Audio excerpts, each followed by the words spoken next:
Sometimes the smallest act of kindness can uncover the deepest betrayal. For 3 long years, a woman waited for word from the man she loved, believing he had abandoned her without any explanation.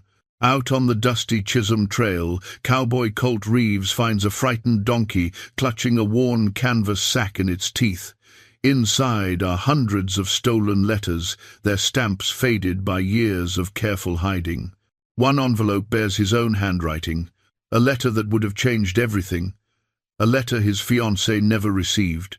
What Colt discovers will expose a crime that has torn families apart across the territory. How did this terrified animal end up carrying the proof that could bring down a corrupt postmaster? Before we jump back in, tell us where you're tuning in from, and if this story touches you, make sure you're subscribed, because tomorrow I've saved something extra special for you. The afternoon sun hung low over the Chisholm Trail, painting the Oklahoma grasslands in shades of amber and rust.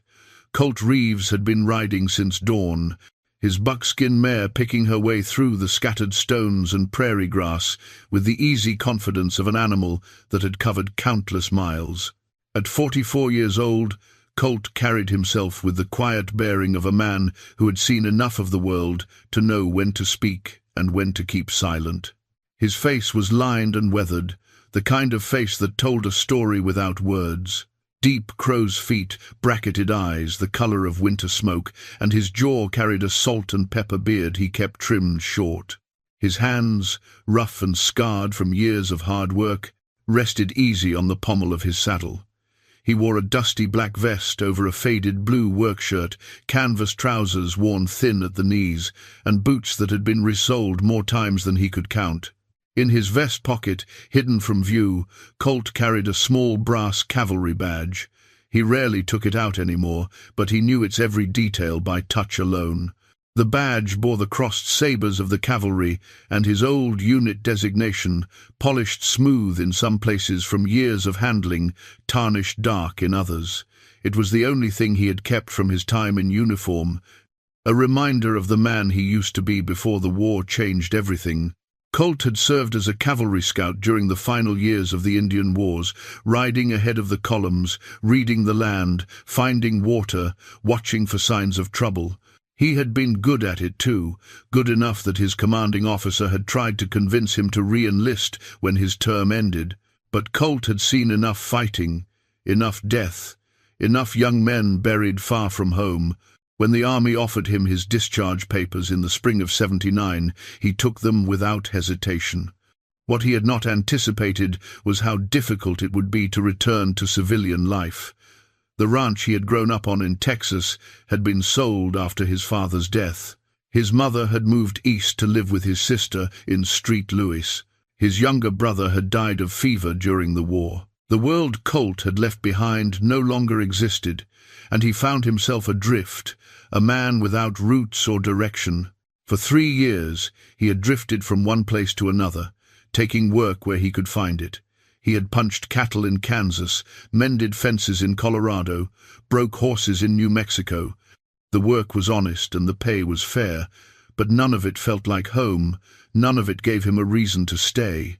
Then he met Sarah. It was in a small town called Redemption Falls, nestled in a valley where the Arkansas River carved its way through red rock and cottonwood groves. Colt had stopped there to resupply, planning to move on after a day or two.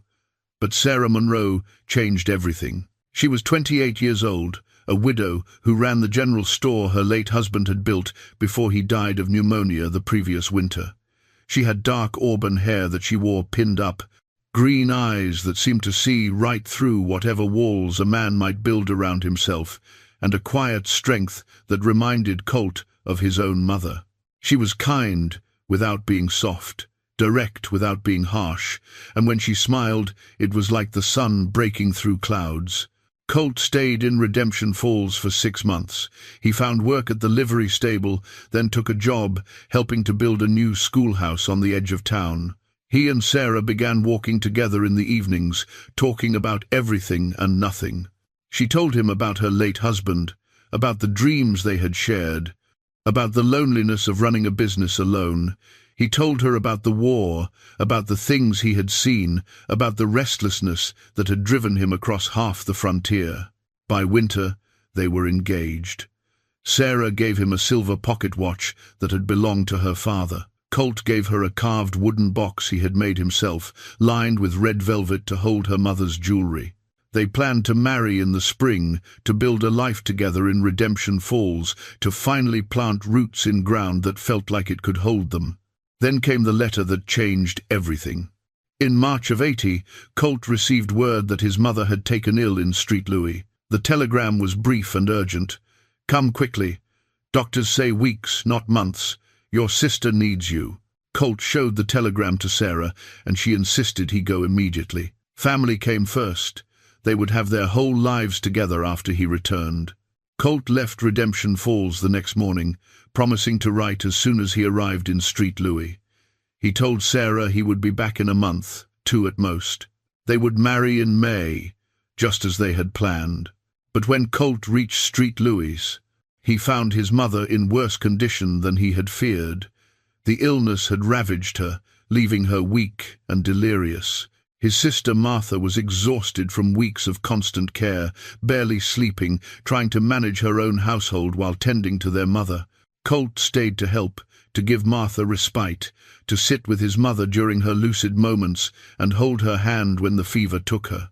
She died 6 weeks later, on a rainy afternoon in April. After the funeral, Colt stayed another week to help Martha settle their mother's affairs. Then he prepared to return to Redemption Falls, to Sarah, to the life they had planned. But the night before he was set to leave, Martha's husband was injured in an accident at the rail yard where he worked. "A broken leg," the doctor said, but it would be months before he could walk properly again. Martha looked at Colt with desperate eyes, and he knew he could not leave her alone to manage everything. So he wrote to Sarah, a long letter explaining everything, telling her about his mother's death, about Martha's situation, about the guilt he felt at being away so long. He promised he would return as soon as he could, that nothing had changed between them, that he loved her and missed her and thought of her every day. He sealed the letter, addressed it carefully, and paid extra to ensure it would be delivered promptly. Then he wrote another letter 2 weeks later, and another 2 weeks after that. Each time, he told Sarah about his progress, about Martha's improving situation, about his plans to return. Each time, he waited for a response that never came. By July, Colt began to worry. Was Sarah angry with him for staying away so long? Had something happened to her? He wrote to the postmaster in Redemption Falls, asking if Sarah was well, if she had received his letters. He never got a response to that inquiry either. In August, Martha's husband was finally able to return to work. Colt prepared to leave, but before he departed, he wrote one more letter to Sarah. He told her the date he would arrive, the stage he would be taking. He told her he understood if she was upset, that he would spend the rest of his life making it up to her if she would give him the chance. He mailed the letter and climbed aboard the westbound stage, his heart full of hope and apprehension. When Colt arrived in Redemption Falls 3 weeks later, he went straight to the general store. But Sarah was not there. The store was closed, the windows dark. A neighbor told him that Sarah had sold the business 2 months earlier and moved away. No one knew where she had gone. She had left without explanation, without saying goodbye to anyone. Colt was devastated. He searched the town for answers, but found only rumors and speculation. Some said Sarah had moved back east to be with family. Others claimed she had gone to California to start fresh. A few whispered that she had been heartbroken over something, though no one seemed to know what. The postmaster, a thin man named Fletcher Grimsby, who always wore a press suit despite the heat, told Colt that he had no record of any letters addressed to Sarah Monroe. Colt insisted he had sent multiple letters, but Grimsby simply shrugged and suggested that perhaps the mail had been lost or misdirected.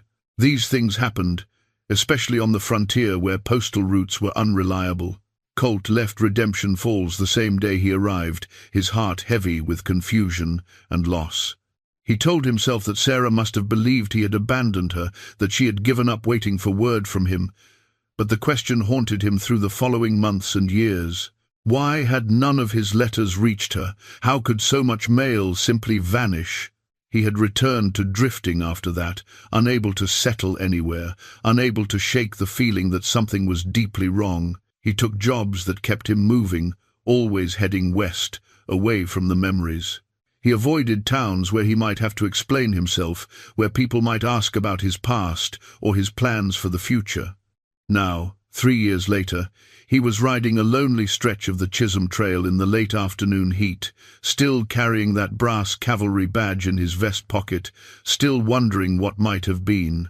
The buckskin mare snorted and tossed her head, pulling Colt from his thoughts. He looked up and saw what had caught her attention. About 50 yards ahead, sitting in the middle of the trail, was a donkey. It was a small, grey creature with long ears and a matted coat. It sat on its haunches like a dog, its head lowered, its whole body trembling. As Colt rode closer, he could see that the animal was in distress. Foam flecked its muzzle, and its eyes rolled white with fear.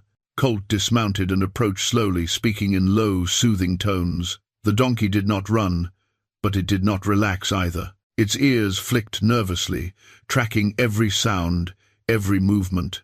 Then Colt noticed what the animal was holding in its mouth, a canvas sack, dusty and worn, clenched tight between its teeth. The donkey's jaw was locked around the sack's opening, and no amount of coaxing seemed to convince it to let go. Colt knelt in the dust beside the frightened animal, his instincts telling him that something was very wrong here. A donkey did not sit alone in the middle of a trail, trembling with fear, clutching a sack like its life depended on it. Something had happened, something bad.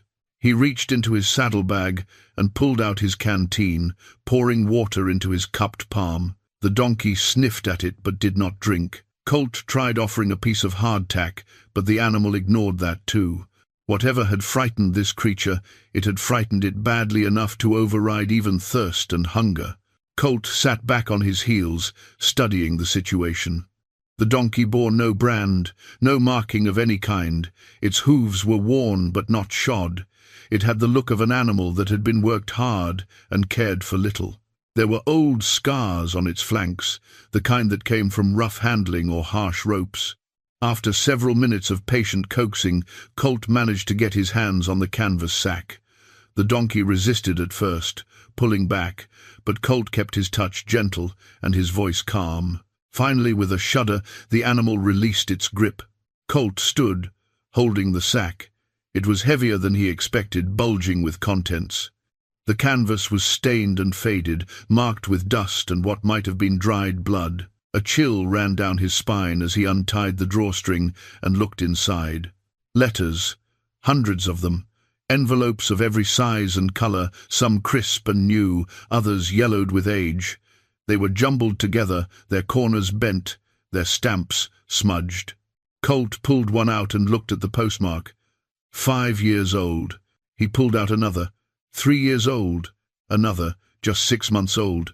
His hands began to shake as he dug deeper into the sack, pulling out handful after handful of unopened mail.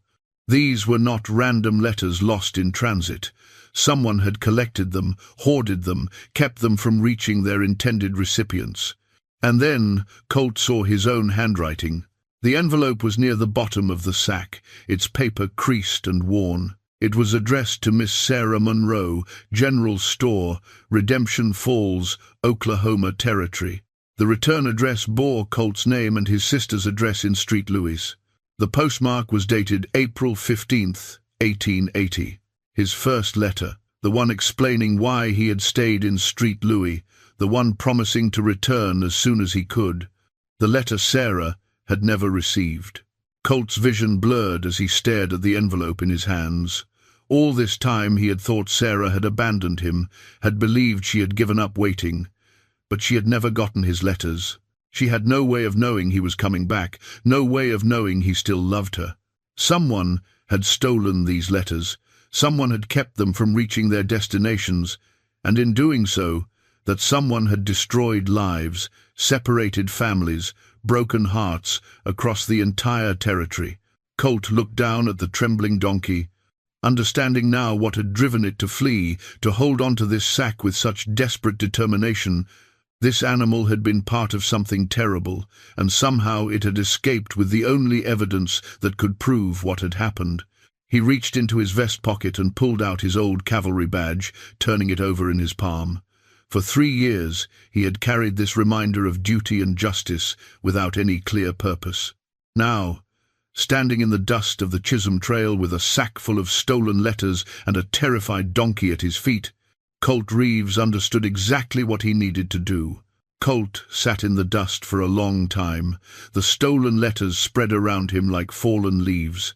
The afternoon sun beat down on his shoulders, but he barely noticed the heat. His mind was racing, trying to piece together what had happened, trying to understand the full scope of what this sack represented. He opened his own letter with trembling fingers, unfolding the paper he had written 3 years ago. His words stared back at him, earnest and hopeful. "I will return to you as soon as I am able. Nothing could keep me from coming back to you. Please wait for me, Sarah. Please know that I love you." Words that had never reached her eyes, promises she had never heard. Colt forced himself to read through more of the letters, sampling at random from different years, different postmarks. Each one told a story of connections severed, of words left unspoken. A mother writing to her son in California, a businessman confirming a land deal, a young woman accepting a marriage proposal, a father sending money to his daughter at boarding school. How many lives had been damaged by these stolen words? How many decisions had been made in ignorance? How many relationships had crumbled for want of a simple letter? The donkey shifted beside him, its breathing gradually slowing. Colt reached out and stroked its neck, feeling the animal begin to relax under his touch. Whatever this creature had witnessed, whatever had driven it to flee with this evidence, it had been brave enough to hold on when it could have simply dropped the sack and run. Colt began to systematically sort through the letters, organizing them by postmark and destination.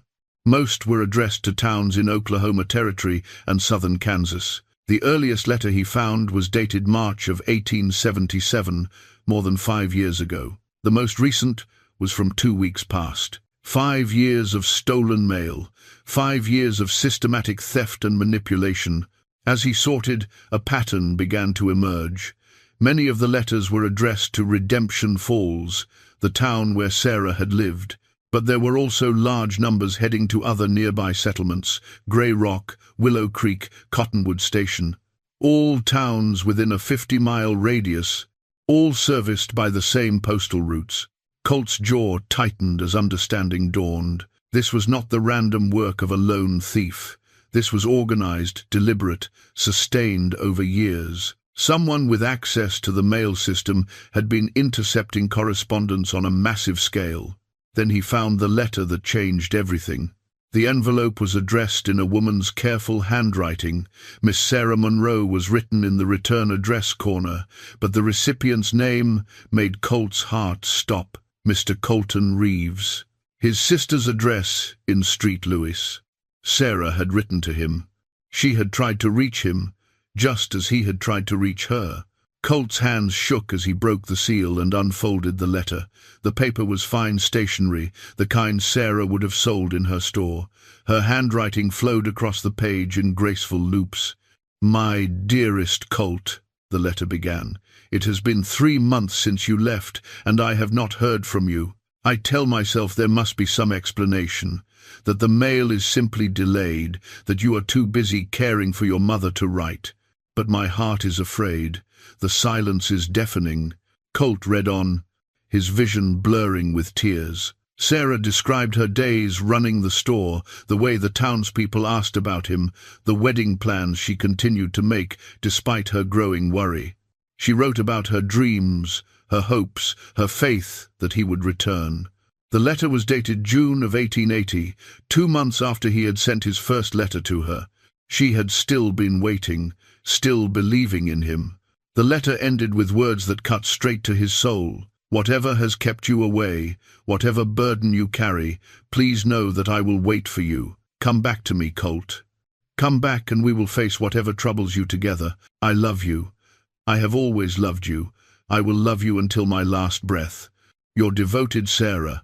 Colt folded the letter carefully, his hands no longer shaking. The grief that had weighed on him for 3 years was transforming into something harder, something colder, anger. Pure and righteous anger at the injustice of what had been done. Someone had deliberately kept these letters from reaching their destinations. Someone had stolen not just paper and ink, but hope and love and connection.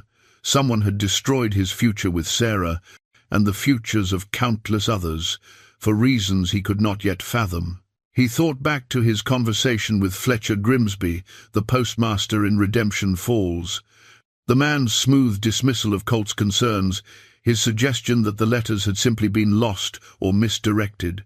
Had Grimsby been the one responsible? Had he stood there in his pressed suit, lying to Colt's face, while the evidence of his crimes sat hidden somewhere nearby? Colt carefully replaced all the letters in the canvas sack, his movements deliberate and methodical. He secured the drawstring and stood, his mind already working through what needed to happen next. This was evidence of a federal crime. Mail theft carried serious penalties, especially when conducted on this scale. The right authorities needed to see this sack and its contents, but more than that, Colt needed to find Sarah. He needed to know if she was safe, if she had found some measure of happiness after believing he had abandoned her. He needed to tell her the truth, to show her that he had never stopped loving her, that he had never wanted to leave her behind.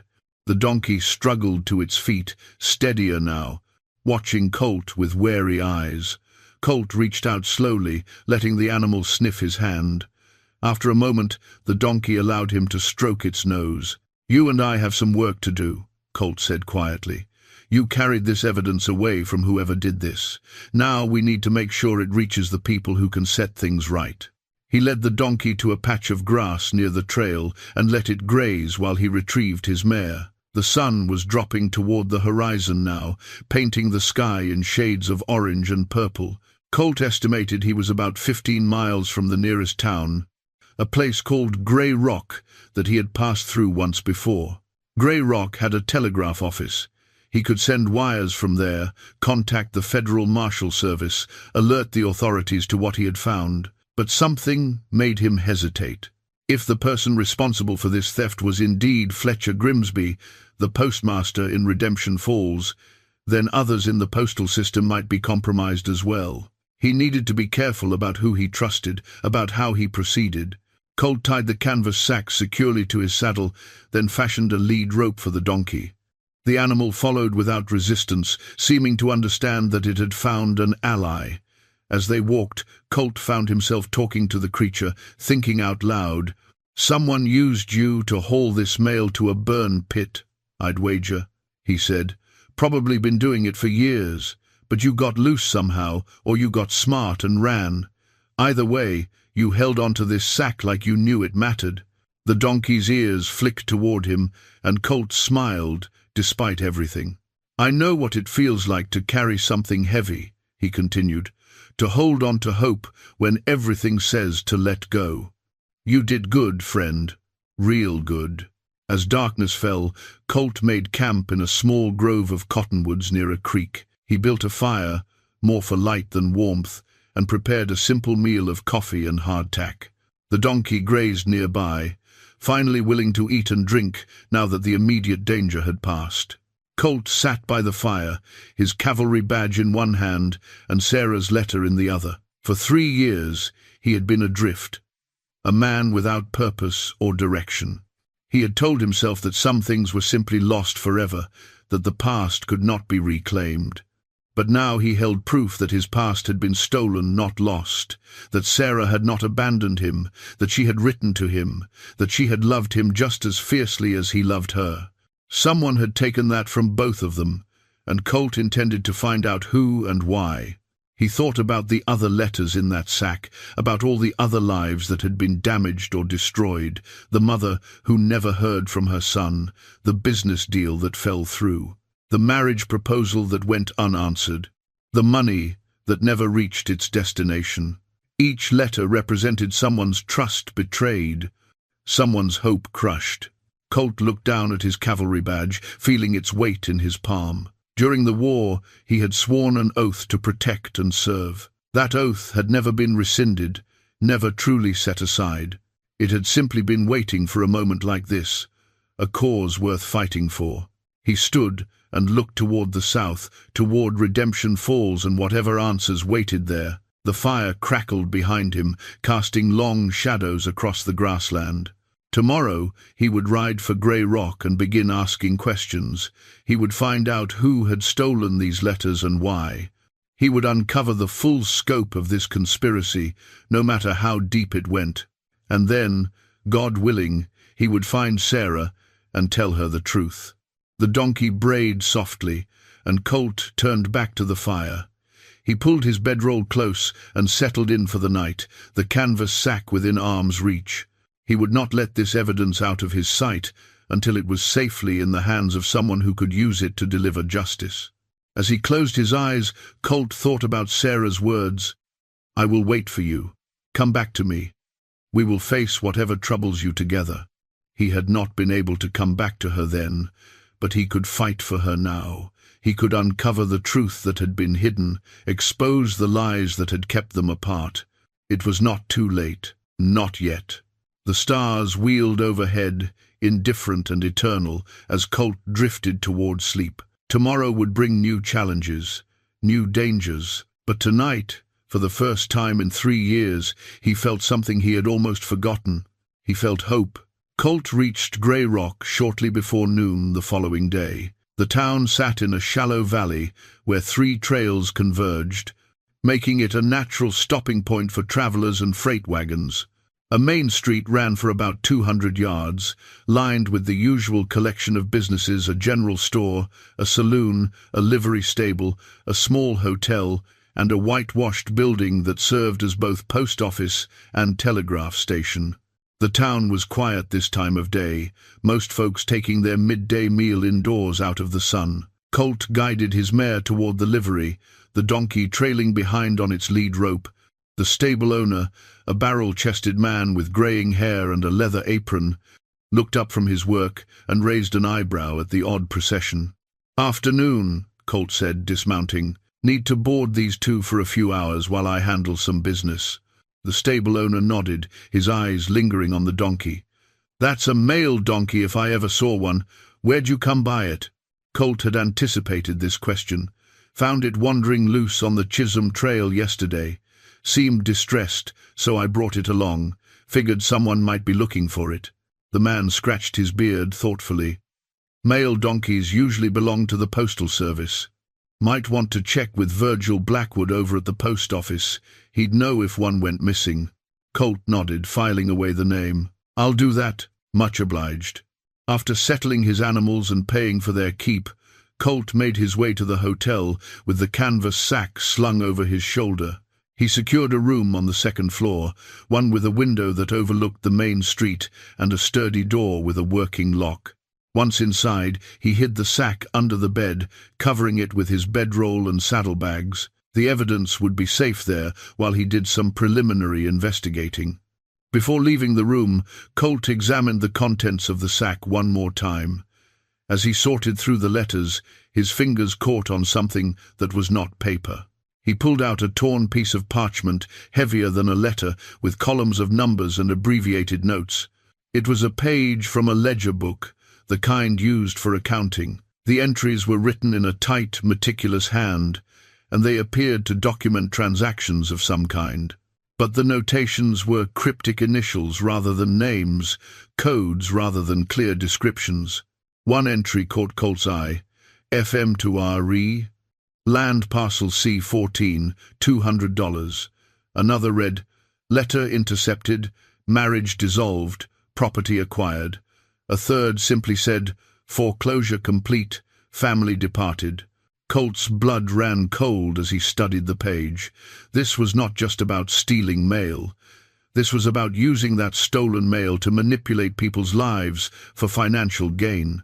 Someone was intercepting correspondence, keeping people in the dark about important communications, and then profiting when their lives fell apart as a result.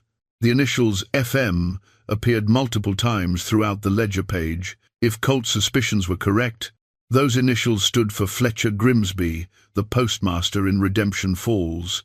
But who was Ree, and how many others were involved in this scheme? Colt folded the ledger page carefully and tucked it into his vest pocket next to his cavalry badge. This piece of evidence might be even more important than the letters themselves. It suggested intent, organization, conspiracy. He left the hotel and walked to the post office, his mind working through how to approach this. He needed information, but he could not risk alerting anyone who might be part of the conspiracy. He would have to be subtle, careful. The post office was a small building with a wooden counter separating the public area from the back room where mail was sorted and stored. A bell above the door jangled as Colt entered. A moment later, a man emerged from the back room, wiping his hands on a cloth. Virgil Blackwood was younger than Colt had expected, perhaps in his early 30s, with sandy hair and a frank, open face. He wore wire-rimmed spectacles and a clean white shirt with the sleeves rolled up. There was nothing immediately suspicious about him, but Colt had learned long ago not to judge by appearances. "Help you?" Blackwood asked, his tone friendly. "I hope so," Colt said. "I'm looking for information about a piece of mail that might have gone astray. A letter I sent about 3 years ago to Redemption Falls. Never got a reply, and I'm wondering if it might have been lost in transit." Blackwood's expression grew sympathetic. 3 years is a long time to track a lost letter, friend. The frontier mail system isn't always reliable. Letters get misdirected, delayed, sometimes lost entirely. It's unfortunate, but it happens. "I understand that," Colt said carefully. "But this was an important letter, and I sent several others after it. None of them received responses either. That seems like more than simple bad luck." Blackwood shrugged. "Could be. Or could be the person you were writing to moved away or decided not to respond. Sometimes people change their minds about things." The words were innocent enough, but something in Blackwood's tone made Colt's instincts prickle. Was this man simply being realistic, or was he deflecting? "The person I was writing to wouldn't have ignored my letters," Colt said firmly, "which makes me think someone interfered with the mail. Deliberately." Blackwood's friendly expression cooled slightly. "That's a serious accusation, mister. Mail tampering is a federal offense. If you have evidence of such a thing, you should report it to the Marshal Service." "Maybe I will," Colt said. "But first, I'd like to understand how the mail system works in this territory. Who oversees the routes between here and Redemption Falls? Who has access to the mail bags before they're delivered?" Blackwood crossed his arms. "The regional postmaster in Redemption Falls manages the routes." "That'd be Fletcher Grimsby. He's been in that position for about 6 years now, ever since the previous postmaster retired. Grimsby's got a good reputation, runs a tight operation. If there were problems with mail delivery in his territory, I'd have heard about it." Colt filed this information away. 6 years. That aligned roughly with when the earliest stolen letters were postmarked. "How often do you see Grimsby?" Colt asked. "Does he come through Grey Rock much?" "Once a month or so," Blackwood said. "He makes rounds to the smaller post offices, checks on operations, collects reports." "Why do you ask?" "Just curious about how things work," Colt said casually. "I've spent a lot of time on the frontier, but I've never paid much attention to how mail gets from one place to another." Blackwood seemed to relax slightly, as if deciding Colt was simply a concerned citizen rather than a real threat. "It's a complicated system," he admitted. "We've got riders who carry mail bags between towns, stage lines that transport larger shipments, and a whole network of sorting stations. Lots of moving parts, lots of opportunities for things to go wrong. Or for things to go missing," Colt said quietly. Blackwood's eyes narrowed. "If you're suggesting what I think you're suggesting, you'd better have proof. Fletcher Grimsby is a respected member of the community. He's not the kind of man who would steal mail or interfere with government correspondence." Colt held up his hands in a placating gesture. "I'm not suggesting anything, just trying to understand what might have happened to my letters." But he was suggesting something, and both men knew it. The question was whether Blackwood was defensive because he was protecting a fellow postmaster's reputation or because he was protecting a co-conspirator. Colt decided to try a different approach. "I found a donkey yesterday on the Chisholm Trail. The stable owner here said it looked like a male donkey. Would that be one of yours?" Blackwood frowned. "A donkey? We don't use donkeys for mail delivery in Grey Rock. We use riders on horseback, faster and more reliable." "What about Redemption Falls?" "Grimsby's got a couple of donkeys, I think. Uses them for local deliveries within town. But they wouldn't be out on the trail." Blackwood paused. "You say you found this donkey yesterday?" "That's right. Sitting in the middle of the trail, looked like it had been running hard." Blackwood's expression became thoughtful, almost troubled. "That's odd. If it was one of Grimsby's animals, what was it doing that far from Redemption Falls?" "That's what I'd like to know," Colt said. For a moment, the two men regarded each other in silence. Colt sensed that Blackwood knew something, or suspected something, but was not willing to share it with a stranger. The postmaster's loyalty to his colleague was fighting against whatever doubts he might harbor. Finally, Blackwood spoke. "Look, I can't help you with your lost letters. That's a matter for the Marshal Service, if you really think there was foul play. But I'll tell you this much, if you're planning to go stirring up trouble in Redemption Falls, you'd better be sure of your facts. Grimsby's got friends in this territory, powerful friends." It was not quite a warning, but it was close. Colt nodded slowly, understanding the message beneath the words. "I appreciate your time," he said, turning toward the door. "Mr." Blackwood called after him. Colt paused, looking back. "That donkey you found, where is it now?" "Stabled at the livery," Colt said. "Why?" "Just wondering," Blackwood said. "If it is one of Grimsby's animals, he'll want it back. He's particular about his property." Colt tipped his hat and left the post office, his mind churning. That conversation had confirmed several things. First, Fletcher Grimsby was indeed the regional postmaster, and he had been in that position for 6 years, plenty of time to establish a systematic operation of mail theft.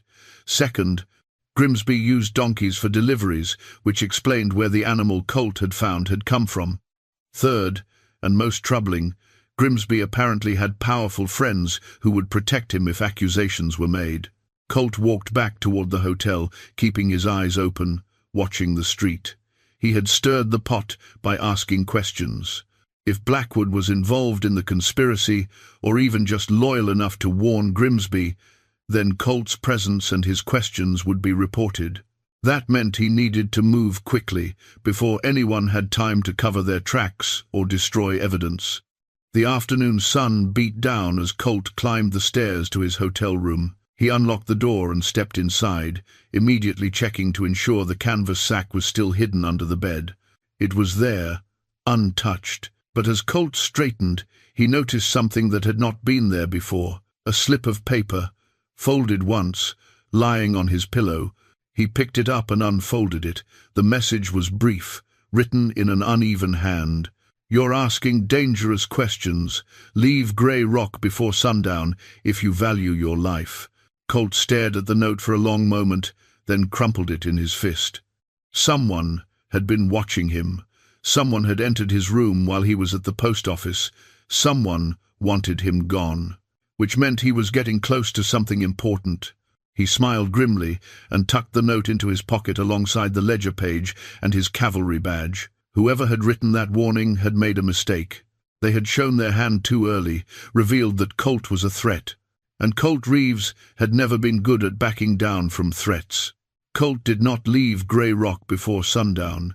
Instead, he spent the afternoon conducting his own quiet investigation, talking to people in the saloon, the general store, asking casual questions about mail delivery, about Fletcher Grimsby, about anything that might give him a clearer picture of what he was dealing with. What he learned was troubling. Grimsby was well known throughout the territory, respected by most, feared by some. He had arrived in Redemption Falls 6 years ago, with excellent credentials and references from back east. He had quickly modernized the postal system, improved delivery times, and established himself as an efficient administrator. He was also a shrewd businessman who had invested in local properties and seemed to have an uncanny ability to acquire land just before it became valuable. Several people mentioned that Grimsby had business partnerships with a man named Raymond Everett, a lawyer and land speculator who operated out of Cottonwood Station. Together, they had purchased multiple properties over the past few years, always at good prices, always from people who seemed eager or desperate to sell. The initials R. Raymond Everett. Colt was certain now that the ledger page he had found documented transactions between Grimsby and Everett, showing how they had used stolen mail to manipulate people into losing their property. As evening approached, Colt returned to his hotel room to examine the letters more carefully. He spread them across the bed, organizing them by destination and date, looking for patterns. Many of the letters addressed to Redemption Falls were from banks, lawyers, or government offices, exactly the kind of correspondence that could make or break someone's financial situation. As he sorted through a stack of letters addressed to a farmer named Jacob Winters in Redemption Falls, Colt noticed something odd. One envelope felt different from the others, slightly heavier, with something hard inside. He carefully opened it and shook out the contents. A letter fell onto the bed, along with a small brass key. Colt picked up the key, turning it over in his fingers. It was small, the kind used for a lockbox or a safe. The key was attached to a thin chain, and on the chain hung a small metal tag stamped with the number 47. He unfolded the letter and read it. The message was from a lawyer in Kansas City, written to Jacob Winters.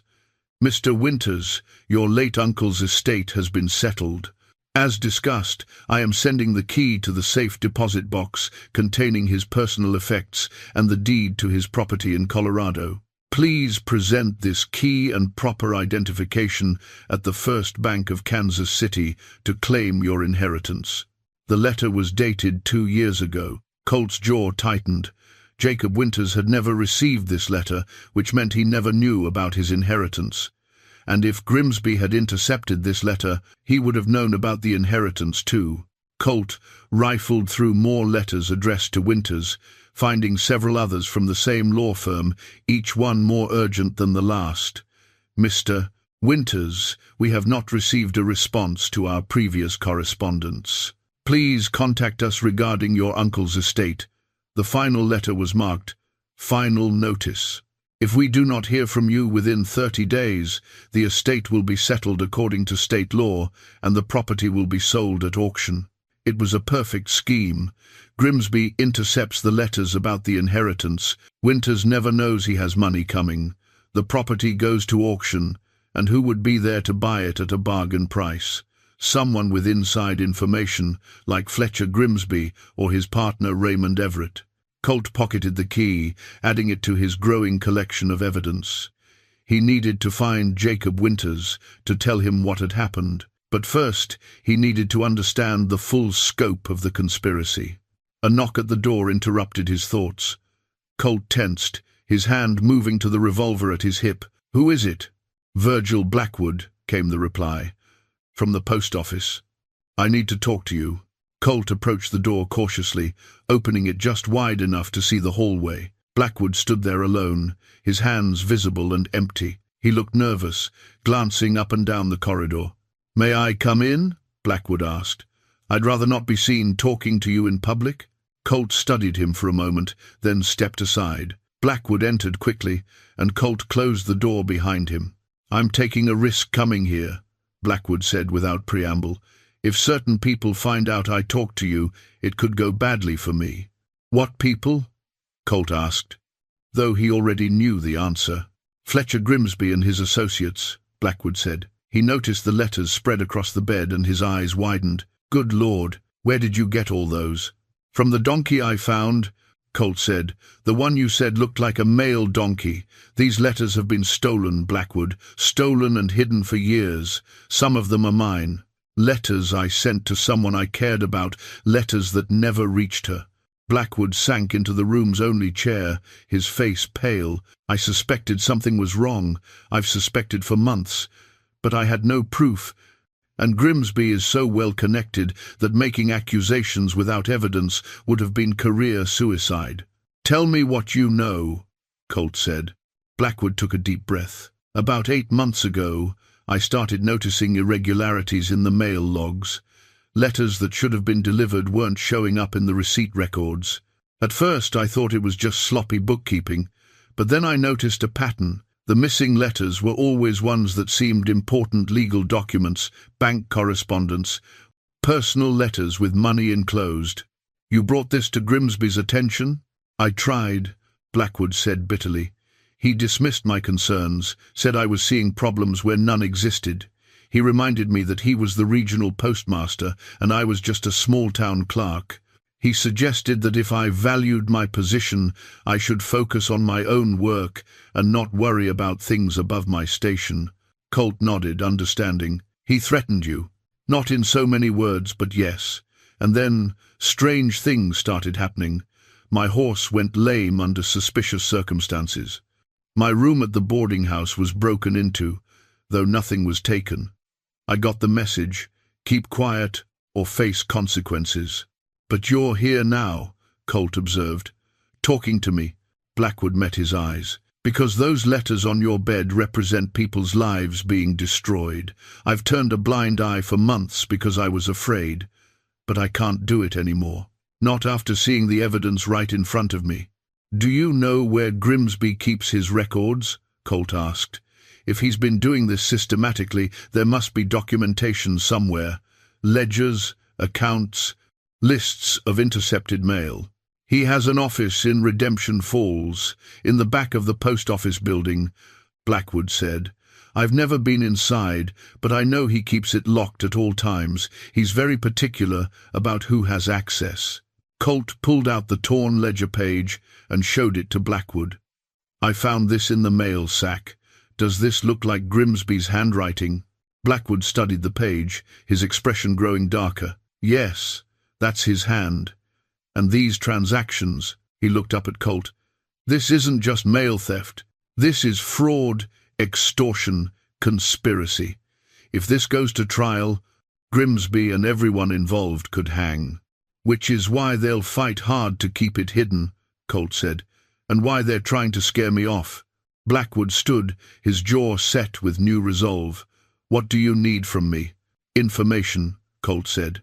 "Everything you know about Grimsby's operations, his associates, his schedule, and access to the telegraph.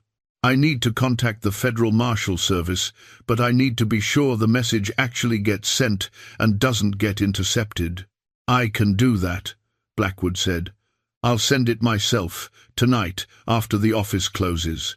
But you need to know something. Grimsby has friends in the Marshal Service too. Not everyone in law enforcement is corrupt, but some are on his payroll. You'll need to be careful about who you trust." Colt considered this. "Is there anyone you'd recommend? Someone you know is clean?" "Marshal Thomas Brennan, out of Fort Smith," Blackwood said without hesitation. "He's old school, honest to his bones. If you can get word to him, he'll take action." "Then that's who we contact," Colt said. He began carefully gathering the letters, preparing to secure them again. "How soon can you send that telegram?" "Give me 2 hours," Blackwood said. "I'll compose it to look like routine business correspondence. If anyone checks the logs, they won't see anything suspicious." "Good." Colt extended his hand, and Blackwood shook it. "Thank you for coming forward. I know it wasn't easy." "I should have done it months ago," Blackwood said quietly. "Maybe if I had, some of these people wouldn't have suffered." "You're doing it now," Colt said. "That's what matters." After Blackwood left, Colt sat on the edge of the bed, the brass key heavy in his palm. He thought about Jacob Winters, about Sarah, about all the others whose lives had been damaged by Grimsby's greed. The stolen letters were evidence of crimes committed, but they were also evidence of something more, of human connection severed, of trust betrayed, of the fundamental assumption that the mail would be delivered fairly and honestly. Colt's father had been a cavalry officer, a man who believed deeply in honor and duty. He had taught his sons that some things were worth fighting for, even when the fight was difficult or dangerous. Justice was one of those things. Truth was another. Standing up, Colt hid the canvas sack and its contents under the loose floorboard he had discovered earlier. The evidence would be safe there until he was ready to present it to Marshal Brennan. Tomorrow, he would ride for Redemption Falls. He would find Sarah, tell her the truth about what had happened, and show her that he had never stopped loving her.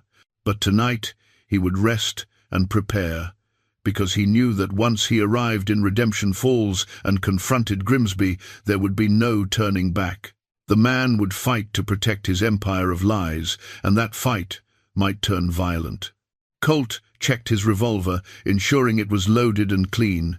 He sharpened his knife, tested the leather on his holster. Then he lay down on the bed, fully clothed, his weapons within easy reach. Outside his window, grey rock settled into its evening rhythms. Lamps were lit in windows up and down the street. Somewhere a dog barked. A piano played in the saloon, the notes drifting through the warm night air. Colt closed his eyes, but he did not sleep deeply. He had learned long ago, during his time in the cavalry, to rest while remaining alert to danger. It was a skill that had saved his life more than once. Tonight, it might need to save him again. Colt left Grey Rock before dawn, the canvas sack secured in his saddlebags and the donkey trailing behind his mare. The morning air was cool and fresh, carrying the scent of sage and prairie grass. As the sun rose, painting the eastern sky in shades of gold and crimson, Colt found himself reaching into his vest pocket, past the cavalry badge and the brass key, to touch the silver locket he kept hidden there. He had not looked at it in months, perhaps longer, but now, with Redemption Falls just a day's ride ahead, he needed to see her face again. Colt reined in his mare and dismounted, finding a flat rock to sit on while his animals rested. He opened the locket carefully, his rough fingers gentle with the delicate mechanism. Inside was a small photograph of Sarah, taken at a portrait studio in the spring before he left. She was wearing a high-collared dress with lace at the throat, her auburn hair swept up in an elegant style. But what drew the eye was her expression, warm, intelligent, with a hint of mischief in her smile. Colt traced the edge of the photograph with his thumb, remembering the day it was taken. Sarah had been nervous about sitting for the portrait, worried she would not look her best. But the photographer had been skilled, capturing not just her features, but something of her spirit, her strength. "I'm coming back," Colt said quietly to the image. "I know it's 3 years late, but I'm coming back, and I'm going to make this right." He closed the locket and returned it to his pocket, then remounted and continued south toward Redemption Falls. The landscape gradually changed as he rode, the open grasslands giving way to rolling hills dotted with scrub, oak, and cedar. By mid-afternoon, he could see the Arkansas River Valley in the distance, a ribbon of green cutting through the red rock terrain. Redemption Falls sat on the north bank of the river, sheltered by bluffs on 3 sides. It was larger than Grey Rock, with perhaps 300 residents, a proper main street, and several side streets lined with homes and businesses. Colt could see the white steeple of a church rising above the other buildings, and beyond that, the red tile roof of what looked like a new hotel. The town had grown in the 3 years since he had last seen it. New construction was evident everywhere: a second general store, a barber shop, a building marked as a land office. Prosperity had come to Redemption Falls, though Colt now suspected that prosperity had been built on the backs of people who had been cheated out of their rightful correspondence and property. He entered town from the east, keeping his head down and his hat brim low. The fewer people who noticed him, the better. He needed to observe, to understand the layout of the town and identify key locations before he made any moves. The post office was easy to spot, a sturdy brick building near the center of town, with the American flag flying from a pole out front. Through the windows, Colt could see people coming and going, conducting their business. Somewhere inside that building was Fletcher Grimsby's office, and somewhere in that office was likely more evidence of the crimes that had been committed. Colt rode past without stopping, noting the locations of the marshal's office, a small wooden structure with bars on the windows, and the building marked as R. Everett, attorney at law. He memorized the streets, the alleys, the likely escape routes if things went badly. At the edge of town, he found a small boarding house run by an elderly woman named Mrs. Henderson. She had rooms for travelers, she explained, and meals included if he wanted them. Colt paid for 3 nights in advance and stabled his animals in the shed out back. The donkey, he told her, was a stray he had found. Mrs. Henderson accepted this without question, more interested in discussing the weather and the church socials scheduled for Sunday. Once settled in his room, Colt waited until evening before venturing back into town. He needed to find Sarah, but he had to be careful. If Grimsby learned that Colt was in Redemption Falls asking questions, the postmaster would move quickly to destroy evidence and protect himself. As darkness fell, Colt made his way to the saloon, a place where men gathered to drink and talk, where information flowed as freely as whiskey. He found a corner table with a good view of the door and ordered a beer, sipping it slowly while he listened to the conversations around him.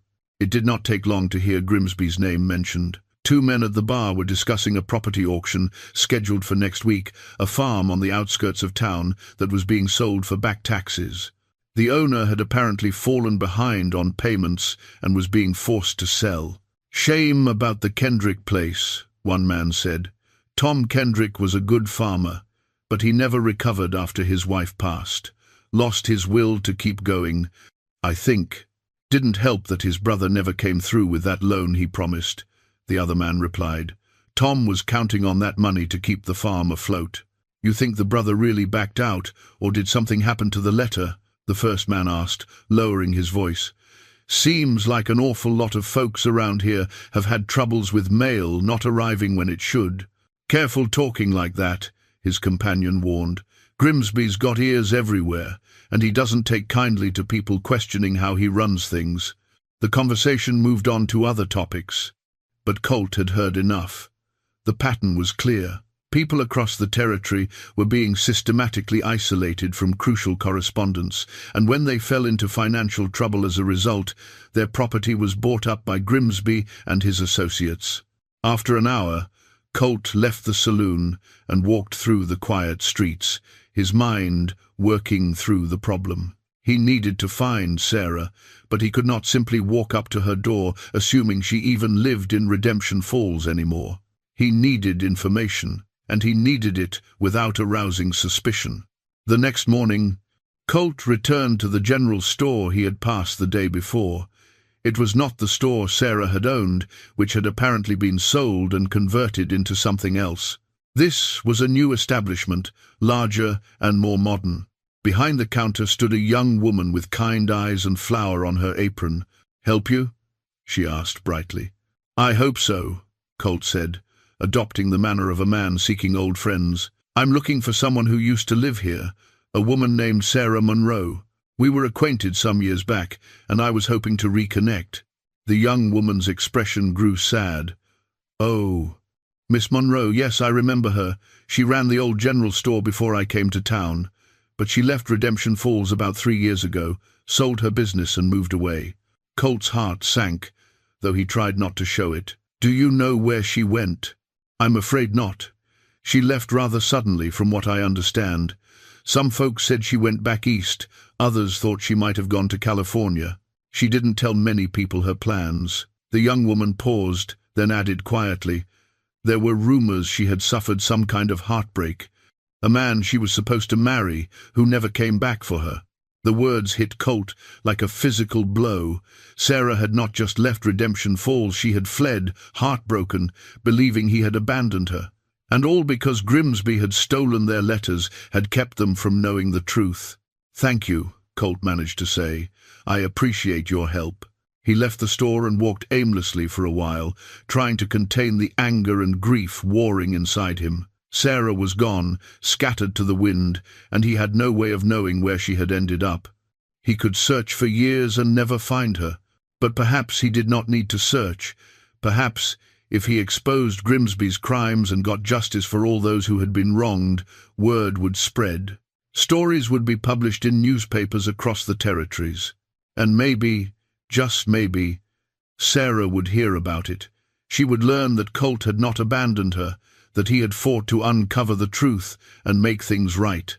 It was a slim hope, but it was all he had. Colt made his way back to the boarding house, his resolve hardening with every step.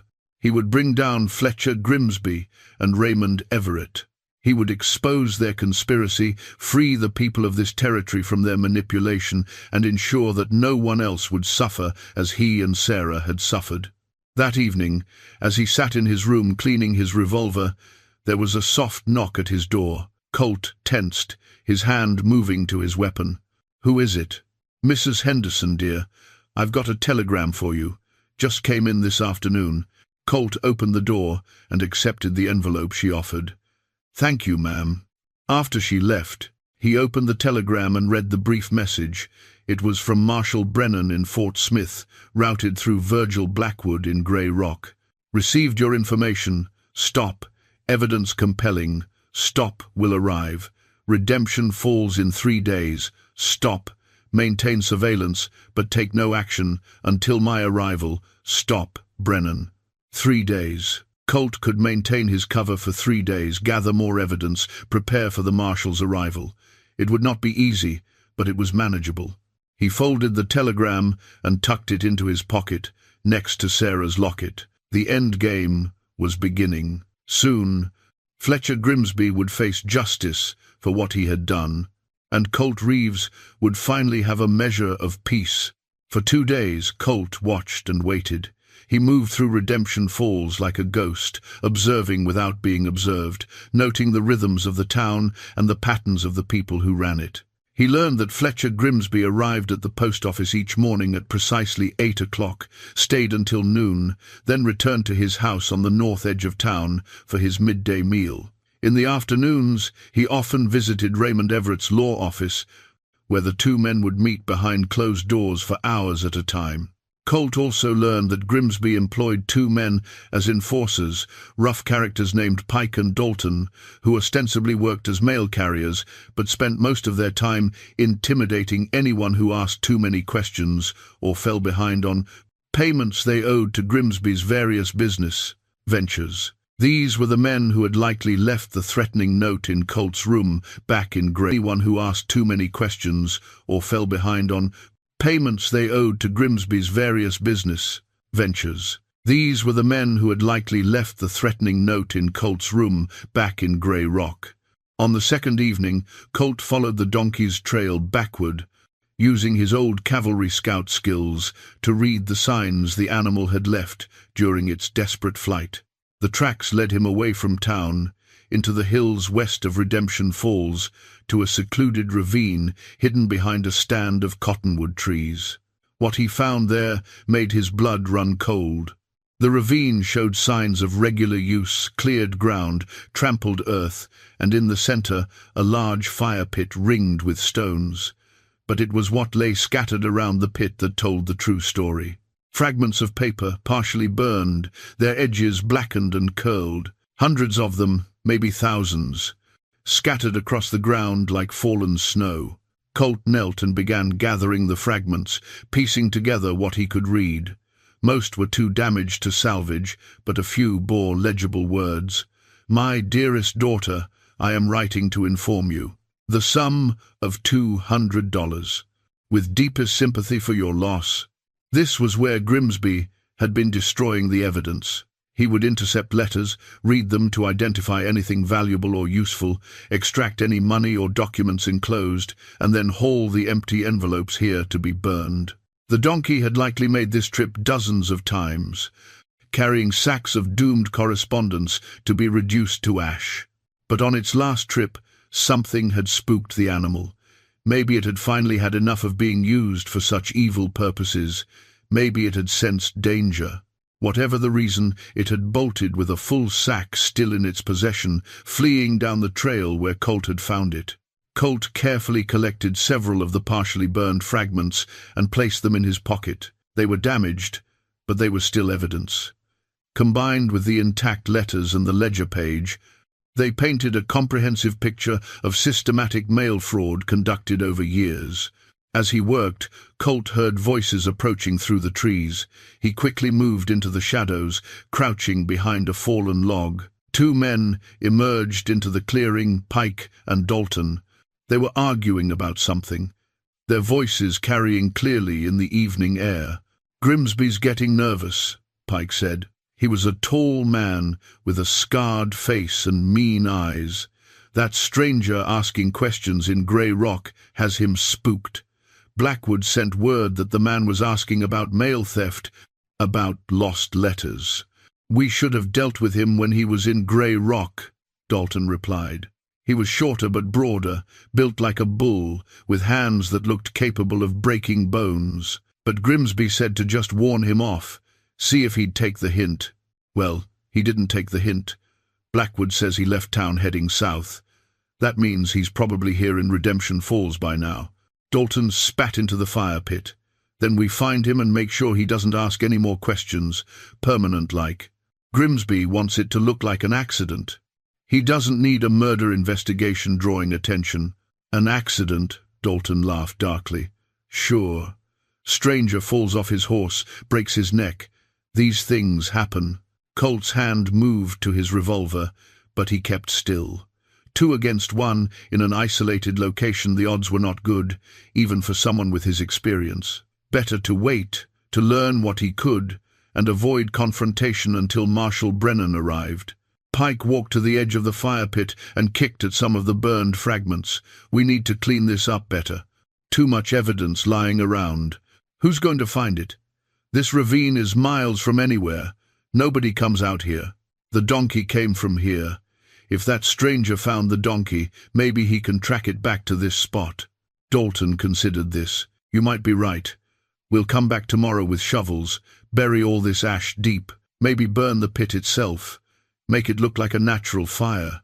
The 2 men continued talking for a few more minutes, discussing their plans to clean up the site and search Redemption Falls for Colt. Then they mounted their horses and rode back toward town, leaving Colt alone in the gathering darkness. He waited a full hour after they left before moving from his hiding spot. His mind was racing, weighing his options. Pike and Dalton knew he was in the area, which meant his time was limited.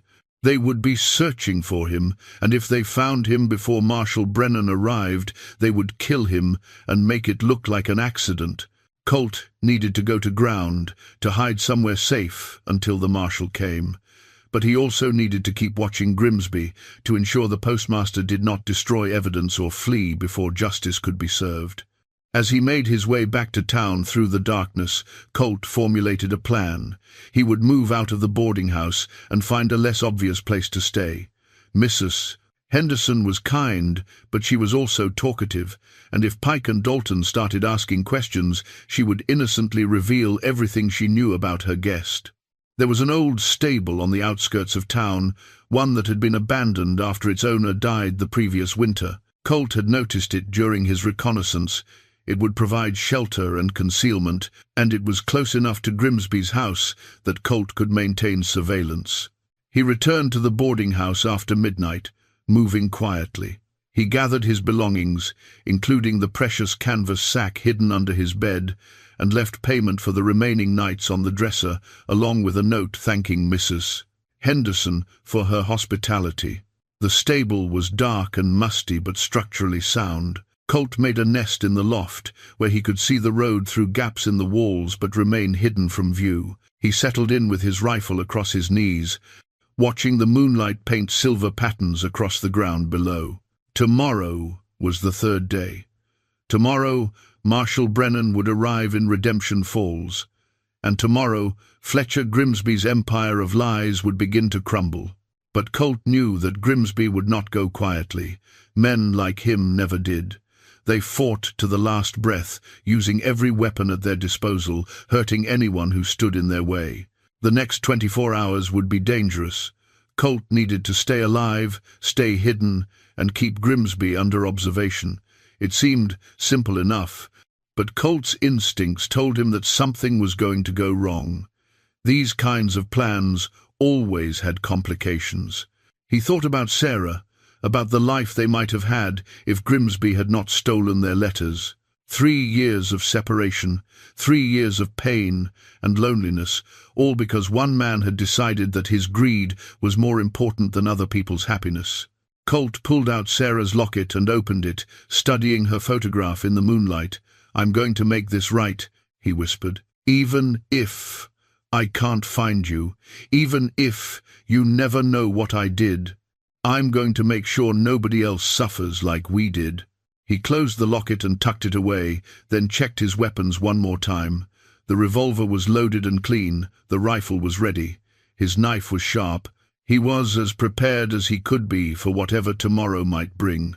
As the night deepened, Colt allowed himself to doze, his cavalry training enabling him to rest while remaining alert for danger. The stable creaked and settled around him. Somewhere in the distance, a coyote howled. The wind whispered through the gaps in the walls, carrying the scent of rain. And in his dreams, Colt was back in Redemption Falls 3 years ago, walking with Sarah in the evening light, talking about their future, believing that nothing could separate them. The dream was sweet and painful in equal measure, a reminder of what had been lost and what might yet be reclaimed. When he woke before dawn, rain was falling steadily, drumming on the stable roof. Colt stood and stretched, working the stiffness from his muscles. He moved to the loft opening and looked out at Grimsby's house, visible through the rain and morning mist. Lamplight showed in one window. The postmaster was awake, beginning his day. In a few hours, he would go to his office, conduct his business, pretend to be a respectable member of the community. He had no idea that today would be the day his secrets were exposed, his crimes revealed, his careful empire dismantled. Colt smiled grimly. Justice was coming to Redemption Falls, and Fletcher Grimsby was about to learn that some debts could not be avoided, some crimes could not be hidden, and some men could not be intimidated or silenced.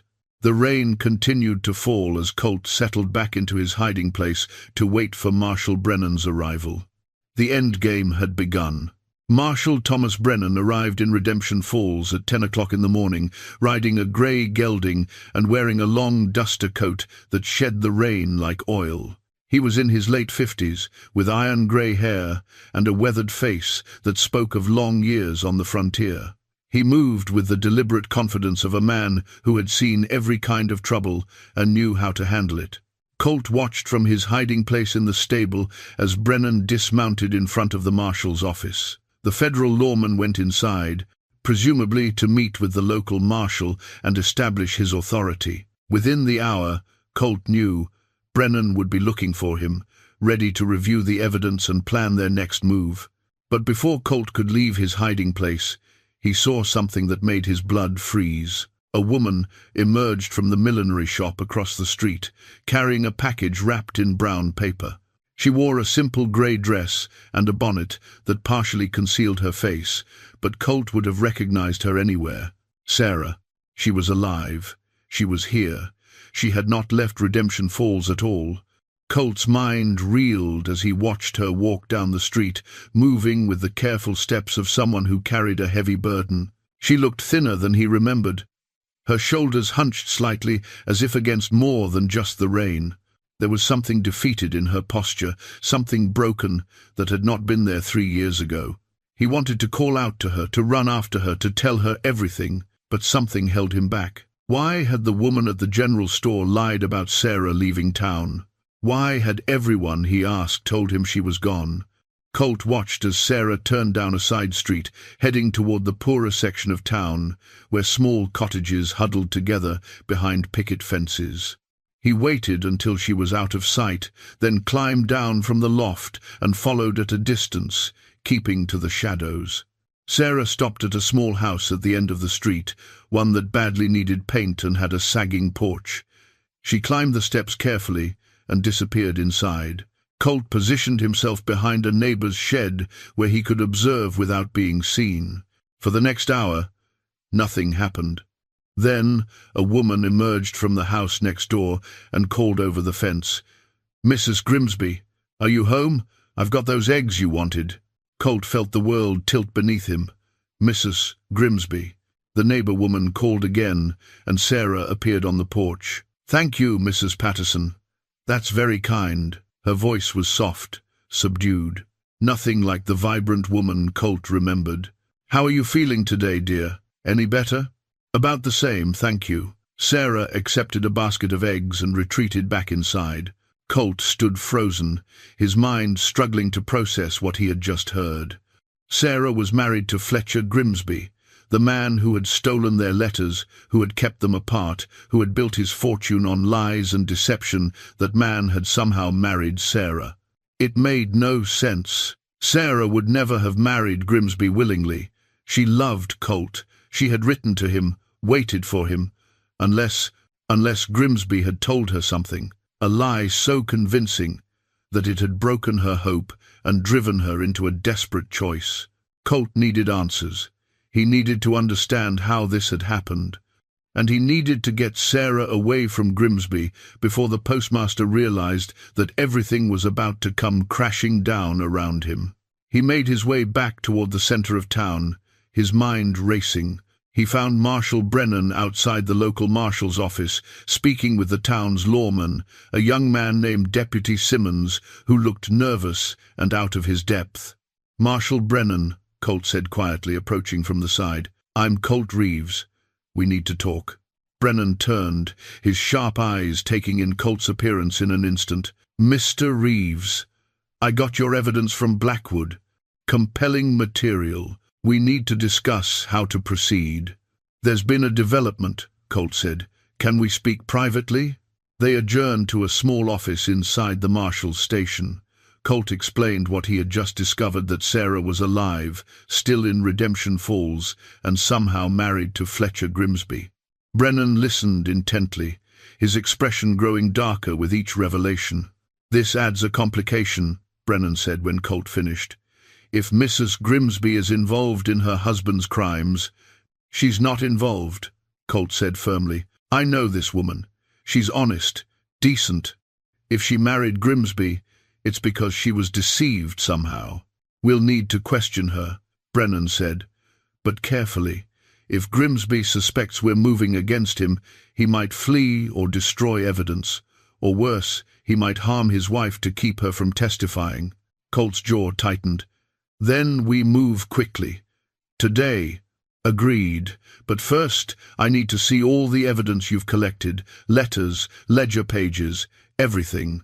They returned to the abandoned stable where Colt had hidden the canvas sack. As Brennan examined the letters, his expression grew increasingly grim. He pulled out several that appeared to be legal documents, deeds, contracts, bank transfers. "This is extensive," Brennan said. "Years of systematic fraud. And if this ledger page is accurate, Grimsby and his partner Everett have stolen hundreds of thousands of dollars in property and cash." "What's our next move?" Colt asked. "I'll get arrest warrants from the territorial judge. That'll take a few hours.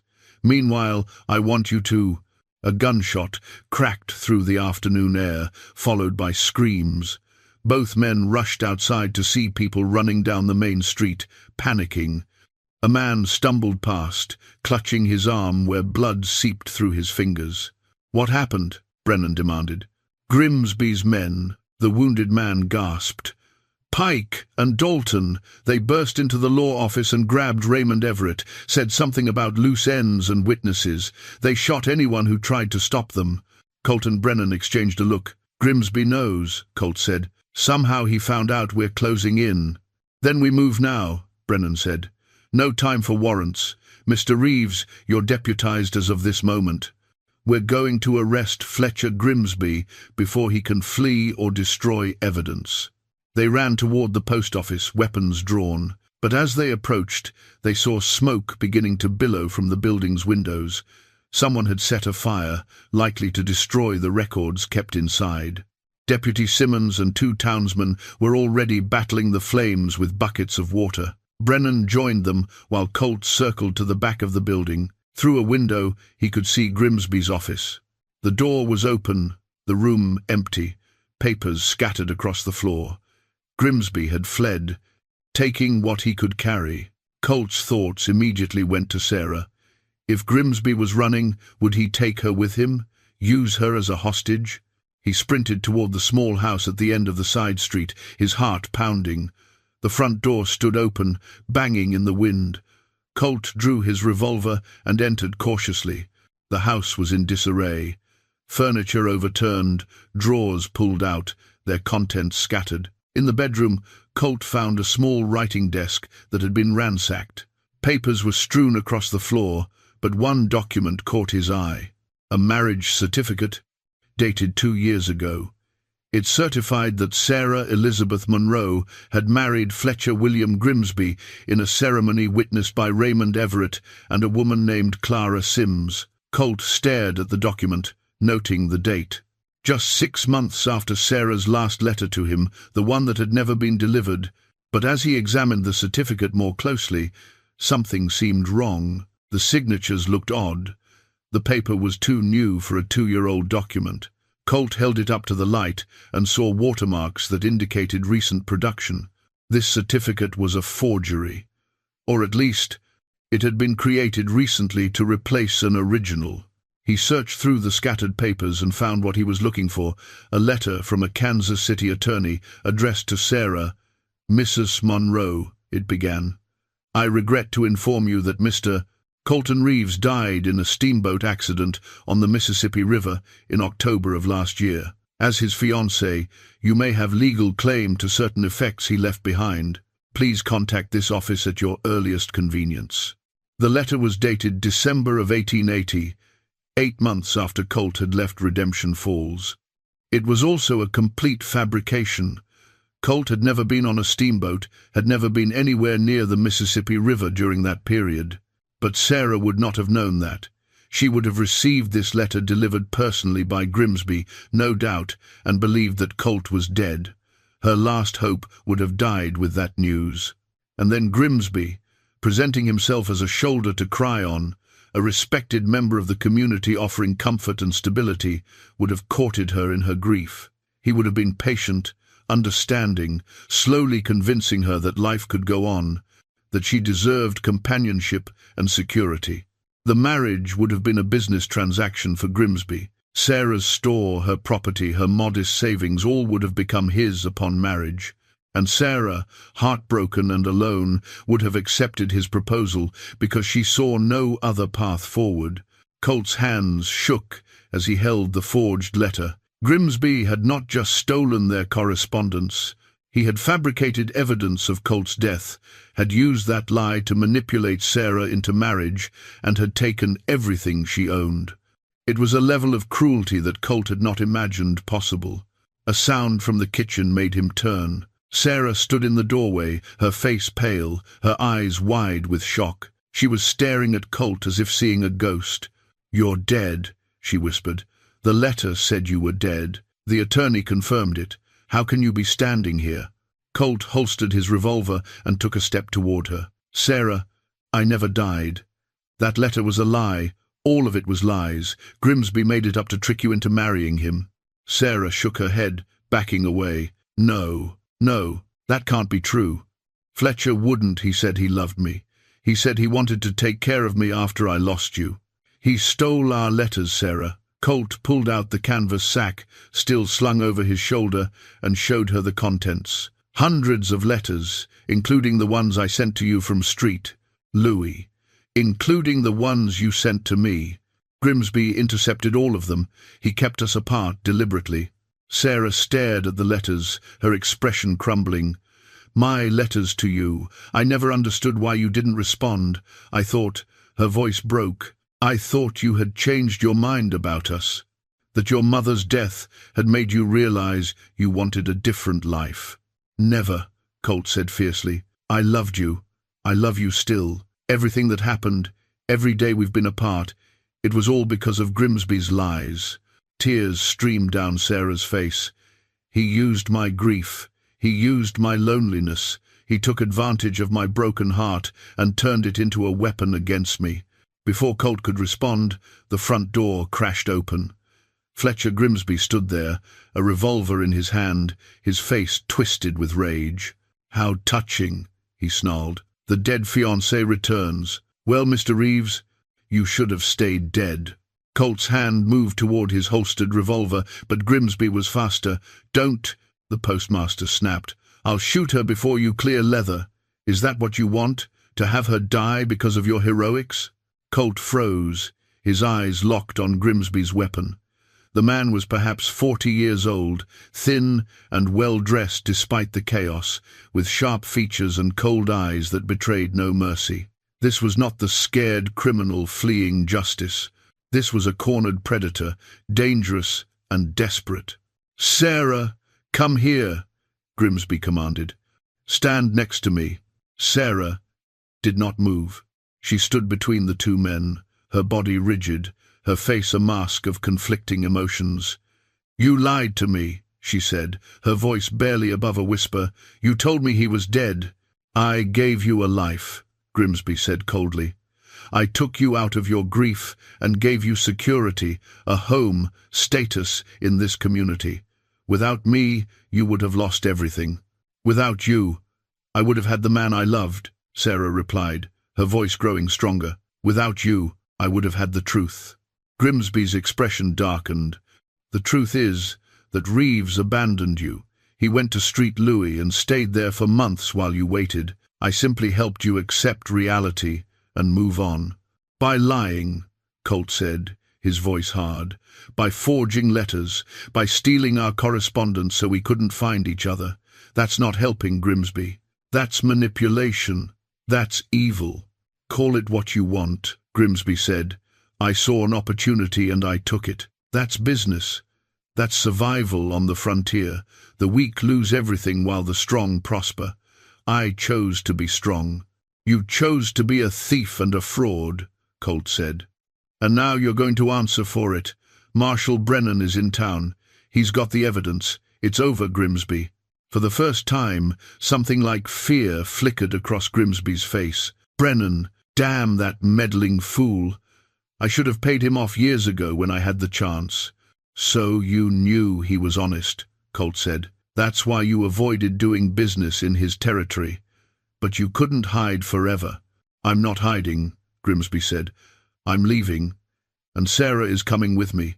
We're going west, to California, where we'll start fresh with new names and new lives." Sarah shook her head.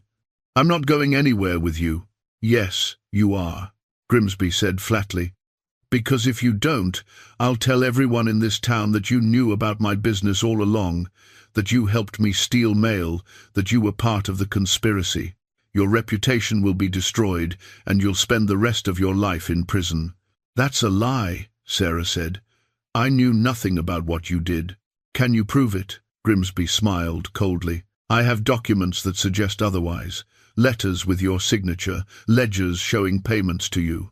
All carefully created over the past 2 years, just in case I ever needed insurance. If I go down, Sarah, you go down with me." Colt felt rage building in his chest, but he forced himself to remain calm. Grimsby was bluffing, trying to regain control of a situation that was slipping away from him. The man was not stupid. He knew that shooting either Colt or Sarah would only make things worse. He was stalling, trying to figure out an escape route. "You're not leaving," Colt said, "and you're not taking Sarah. Put down the gun, Grimsby. It's over." "It's not over until I say it's over," Grimsby snarled. "I've spent 6 years building an empire in this territory. I'm not going to let some cavalry scout with delusions of justice tear it all down." Outside, Colt could hear voices shouting, people running. The fire at the post office was spreading, and the townspeople were rallying to fight it. Soon, someone would come looking for Grimsby. Soon, Marshal Brennan would realize where Colt had gone and come to help. All Colt had to do was keep Grimsby talking, keep him from doing something desperate. "How did you know I was in town?" Colt asked. "Who told you?" Grimsby laughed bitterly. "You think I don't have eyes everywhere? Blackwood sent word from Grey Rock that you were asking questions. I had my men watching for you. When you showed up in Redemption Falls, I knew you'd bring trouble. I just didn't act quickly enough." "Where are Pike and Dalton now?" Colt asked. "Still burning evidence?" "They're securing our escape route," Grimsby said. "And if you're smart, you'll let us leave. Take Sarah, rebuild your life together, and forget this ever happened. Nobody has to get hurt." "Except for all the people you've already hurt," Colt said. "The families you've torn apart, the businesses you've destroyed, the lives you've ruined. They all matter, Grimsby, every single one of them." "They were weak," Grimsby spat. "They didn't deserve what they had. I took from those who couldn't protect themselves. That's the law of the frontier." "That's not law," Sarah said, her voice shaking with anger. "That's cruelty. That's greed. You're not a businessman, Fletcher. You're a predator who feeds on people's misery." Grimsby's face flushed with rage. "You ungrateful after everything I've done for you." "You've done nothing but use me," Sarah interrupted. "You married me for my property, my store, my savings. You never loved me. You never even respected me." "Love," Grimsby sneered. "What good is love? Can it buy property? Can it build wealth? Love is a fantasy that weak people cling to while the world passes them by." As Grimsby spoke, Colt noticed something tucked under the postmaster's arm, a leather-bound ledger book, thick and well-worn. That had to be Grimsby's personal records, the master accounting of all his crimes. If Colt could get that book, combined with the canvas sack of letters, they would have irrefutable evidence of the full scope of the conspiracy. "That ledger under your arm," Colt said. "That's what you were trying to save from the fire, isn't it? Your insurance policy, proof of every crime, every transaction, every property you stole." Grimsby's grip on the book tightened. "This is my life's work. A perfect record of how to succeed in a world that doesn't care about sentiment or fairness. It's a confession," Colt said, "and it's going to put you in prison for the rest of your life." "Only if it falls into the wrong hands," Grimsby said. He shifted his stance, preparing to move. "Sarah, last chance. Come with me or face the consequences." Sarah stepped backward, moving closer to Colt. "I'm not going anywhere with you, Fletcher. I'd rather face prison than spend another day living your lies." Grimsby's expression turned murderous. "So be it. If I can't have you, neither can he." He raised his revolver, aiming at Sarah. Colt moved without thinking, throwing himself in front of her. The gunshot was deafening in the small room, and Colt felt a burning pain across his left shoulder as the bullet grazed him. But Colt was already moving, his own revolver clearing leather in a smooth motion born of years of practice. He fired once, deliberately aiming low. The bullet hit Grimsby in the thigh, dropping him to the floor with a scream of pain. The ledger flew from Grimsby's grip, sliding across the floor. Sarah scooped it up, clutching it to her chest. Colt kicked Grimsby's revolver away and stood over him, his own weapon trained on the writhing postmaster. "It's over," Colt said quietly. "No more running, no more lies." The front door burst open, and Marshal Brennan rushed in, his own weapon drawn. He took in the scene in an instant, Colt bleeding from a shoulder wound, Sarah holding the ledger, Grimsby wounded on the floor. "I heard the shots," Brennan said. "Everyone all right?" "We're fine," Colt said, though his shoulder was beginning to throb. "Grimsby tried to flee. He's wounded but alive." Brennan holstered his weapon and pulled out a pair of iron shackles. He secured Grimsby's wrists, then called for Deputy Simmons to help transport the prisoner to the jail. As they hauled Grimsby to his feet, the postmaster looked at Sarah with pure hatred. "You'll regret this," he hissed. "I'll make sure of it. Even from prison, I have friends. They'll come for you. They'll make you pay." "Your friends are going to prison too," Brennan said calmly. "Raymond Everett was arrested trying to leave town. Pike and Dalton are in custody. Your entire operation is being rolled up as we speak. You have no friends left, Grimsby. Only justice waiting for you." As they dragged Grimsby away, Sarah turned to Colt, her eyes filled with tears. "You're hurt." "It's just a graze," Colt said, though blood was soaking through his shirt. "I've had worse." Sarah carefully set down the ledger and helped Colt into a chair. She fetched clean cloth from the kitchen and began tending to his wound, her hands gentle but efficient. As she worked, tears ran down her face, but she did not sob or wail. She simply let the tears fall, silent testimony to 3 years of grief and betrayal. "I'm sorry," Colt said softly. "I'm sorry I wasn't here. I'm sorry you went through all of this alone." "You came back," Sarah replied, not looking up from her work. "That's what matters. You found the truth, and you came back." "I never stopped looking for you," Colt said. "Even when I thought you had left, even when I didn't know where to search, I never stopped thinking about you." Sarah finished binding his wound and finally met his eyes. "The woman at the general store told you I had left town, didn't she? That was Fletcher's doing. He spread rumors that I had moved away, that I wanted to forget my past. He isolated me from everyone who had known us together, made sure no one would tell me if someone came asking about me. He was thorough," Colt admitted. "I'll give him that. But he made one mistake." "What was that?" "He underestimated how far I would go to find you, how many trails I would follow, how much I would sacrifice to uncover the truth." Colt reached out and took her hand. "And he underestimated you, your strength, your resilience, your ability to recognize the truth when you finally heard it." Sarah squeezed his hand, and for the first time in 3 years, Colt felt a measure of peace. They were not whole yet. There was still healing to be done, trust to be rebuilt, a future to be carefully constructed from the ruins of the past. But they were together, they had the truth, and they had each other. Marshal Brennan returned an hour later, bringing a doctor to properly dress Colt's wound. As the doctor worked, Brennan examined the ledger Sarah had saved, his expression growing more amazed with each page he turned. "This is incredible," he said. "Grimsby documented everything, every stolen letter, every fraudulent transaction, every property he acquired through deception. He even listed his co-conspirators and how much they were paid. This is going to take down a dozen corrupt officials across the territory." "Good," Colt said. "They all deserve to answer for what they've done." Brennan looked at Sarah. "Mrs. Grimsby, or should I say Miss Monroe, I'm going to need you to provide a statement.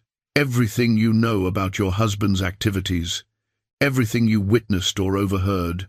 "I'll tell you everything," Sarah said. "Though I'm afraid I didn't know much.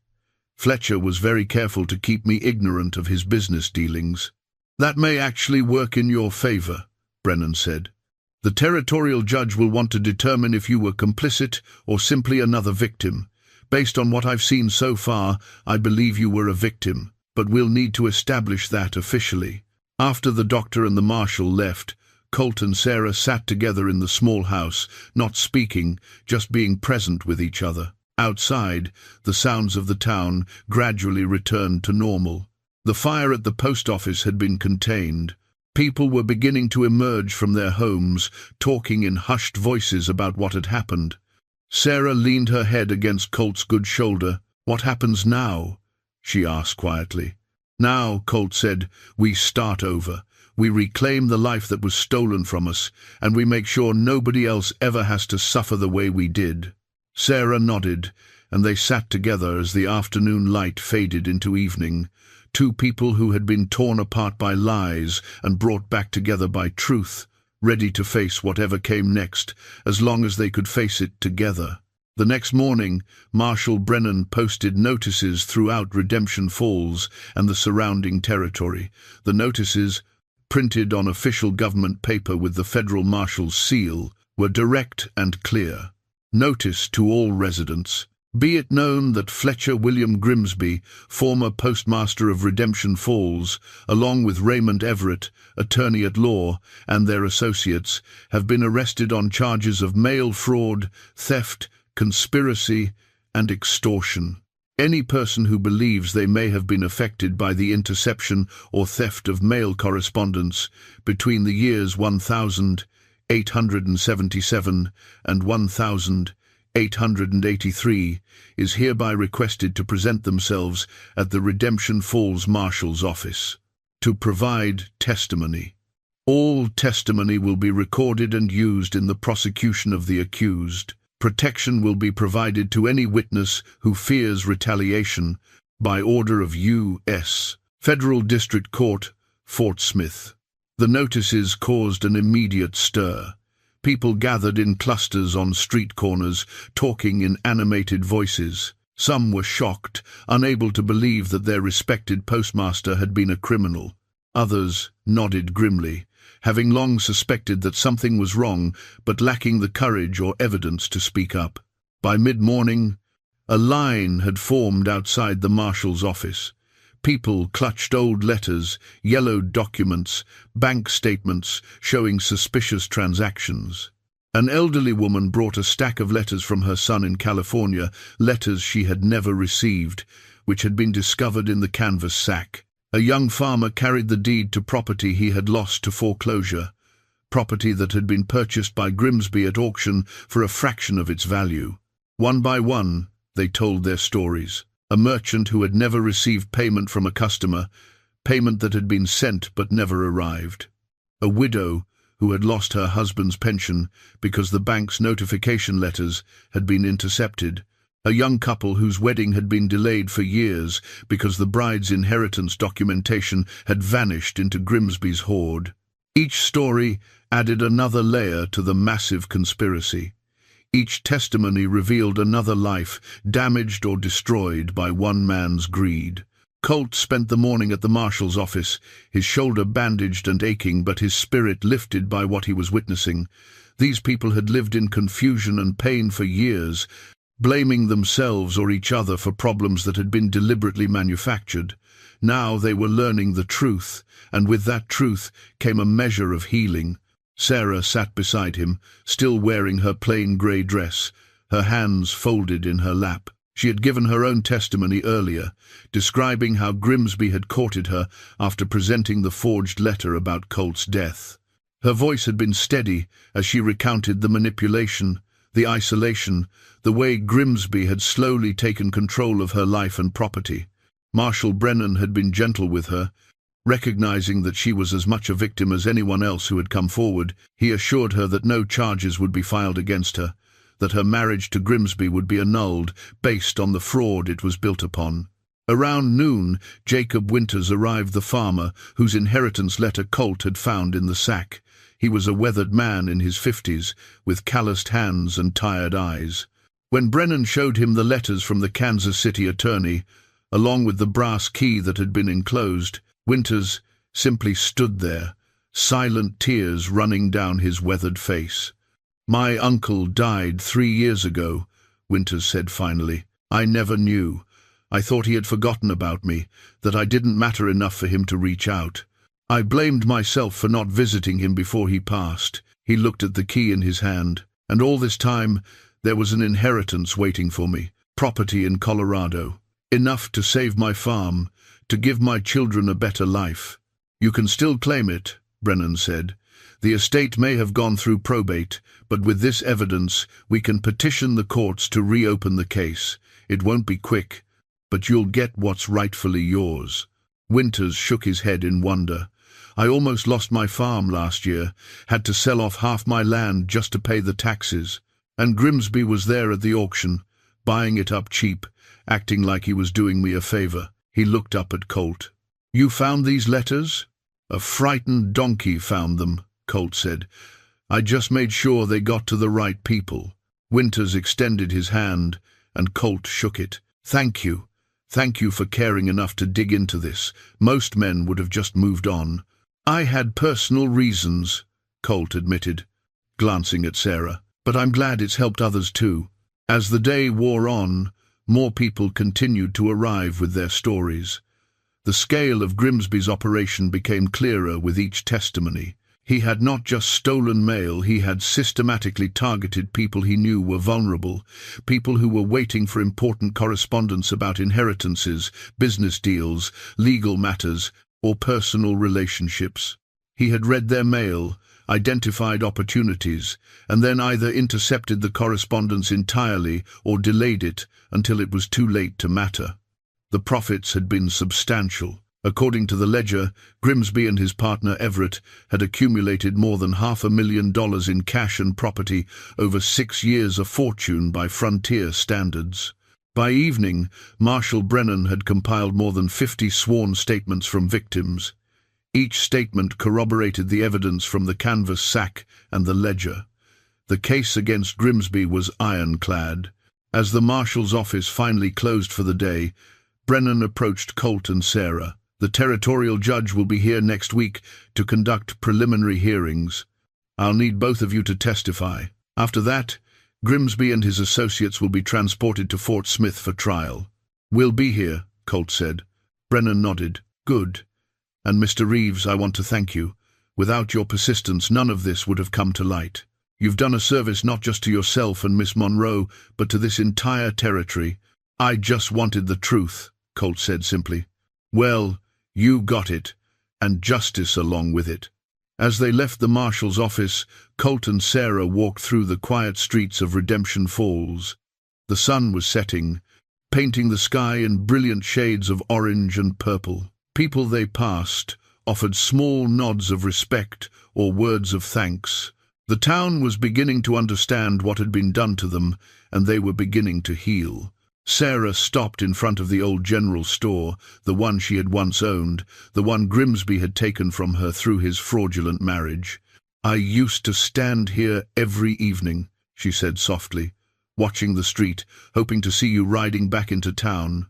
Day after day, week after week, I waited, and when the letter came saying you were dead, something inside me died too." Colt took her hand. Sarah looked up at him, her green eyes reflecting the sunset. "Promise me something. Promise me that we'll never let anyone come between us again. That we'll always tell each other the truth, no matter how difficult it is." "I promise," Colt said. "No more secrets, no more lost letters. Just us, facing the future together." Sarah leaned against him, and they stood there in the fading light, two people who had survived betrayal and separation, ready to reclaim the life that had been stolen from them. The preliminary hearing took place 1 week later in the Redemption Falls courthouse, a modest building that had never seen a case of this magnitude. Territorial Judge Nathaniel Hawthorne presided, a stern man in his 60s with a reputation for fairness and an intolerance for corruption. The courtroom was packed, every seat was filled, and people stood along the walls and in the doorway, straining to hear. The citizens of Redemption Falls and the surrounding territory had come to see justice served, to witness the moment when Fletcher Grimsby would answer for his crimes. Grimsby sat at the defense table, his legs still bandaged from the gunshot wound, his hands shackled. His attorney, brought in from Kansas City, looked uncomfortable with the evidence stacked against his client. Raymond Everett sat beside Grimsby, equally shackled, his face pale and drawn. Marshal Brennan presented the evidence methodically. He displayed the canvas sack filled with stolen letters. He read from the ledger, detailing specific transactions and fraudulent acquisitions. He called witness after witness, each one describing how Grimsby's theft of their mail had damaged their lives. Jacob Winters testified about his lost inheritance. The elderly woman spoke about the letters from her son that had never arrived, causing her years of unnecessary worry. The young couple described their delayed wedding and the financial hardship they had endured. Through it all, Grimsby sat stone-faced, showing no emotion, no remorse. Only when Sarah took the stand did his composure crack. Sarah described their courtship, the forged letter announcing Colt's death, the pressure Grimsby had applied to convince her to marry him. She spoke about the isolation, the control, the way Grimsby had systematically taken over her business and her life. Her voice remained steady, but tears ran down her face as she recounted the betrayal. Grimsby leaned toward his attorney and whispered urgently. The attorney stood. "Your Honor, my client wishes to address the court." Judge Hawthorne raised an eyebrow. "Mr. Grimsby, you have the right to remain silent. I would advise you to consult with your counsel before speaking." "I don't need counsel," Grimsby said, his voice tight with suppressed rage. "I need to speak the truth. These people," he gestured at the packed courtroom, "they're making me out to be some kind of monster. But all I did was take advantage of opportunities that presented themselves. That's not a crime. That's business." "Mail theft is a federal crime," Judge Hawthorne said coldly. "Fraud is a crime. Extortion is a crime. Continue, Mr. Grimsby. but be aware that everything you say can and will be used against you. I built something, Grimsby continued, standing despite his injury. I came to this backwater territory with nothing but my skills and my ambition. I saw a broken system, inefficient and corrupt, and I made it work for me. These people, he pointed at the witnesses, they were weak. They couldn't protect what was theirs. They didn't deserve to keep it. The courtroom erupted in angry murmurs. Judge Hawthorne banged his gavel sharply. Order! Mr. Grimsby, you are not helping your case. I don't care about my case, Grimsby said, his voice rising. I care about the truth. The truth is that I'm smarter than these people. I saw what they couldn't see. I took what they couldn't protect. That's not evil, that's survival. That's success. He turned to face Sarah. And you think you're a victim? You had nothing before I married you. A failing store, mounting debts, no prospects. I gave you security, stability, a place in society, and this is how you repay me? By testifying against me? Colt started to rise from his seat, but Sarah placed a hand on his arm, stopping him. She stood, facing Grimsby across the courtroom. You gave me nothing but lies, she said quietly. Security built on deception is not security at all. It's a prison. You didn't save me, Fletcher. You trapped me. And the only reason I couldn't see it was because you had stolen my hope, my future, my ability to choose for myself. Judge Hawthorne banged his gavel again. That's enough. Mr. Grimsby, sit down. I've heard more than enough to make my determination. The judge opened a leather folder and referred to his notes. When he looked up, his expression was granite. Fletcher, William Grimsby, and Raymond Everett, I am ordering you bound over for trial in federal court on charges of mail fraud, theft of government property, conspiracy to commit fraud, and extortion. Bail is denied. You will be transported to Fort Smith to await trial. He paused, then added, In my 30 years on the bench, I have never encountered a case of such systematic and deliberate cruelty. You did not just steal mail, Mr. Grimsby. You stole lives. You destroyed families. You built your fortune on the suffering of others.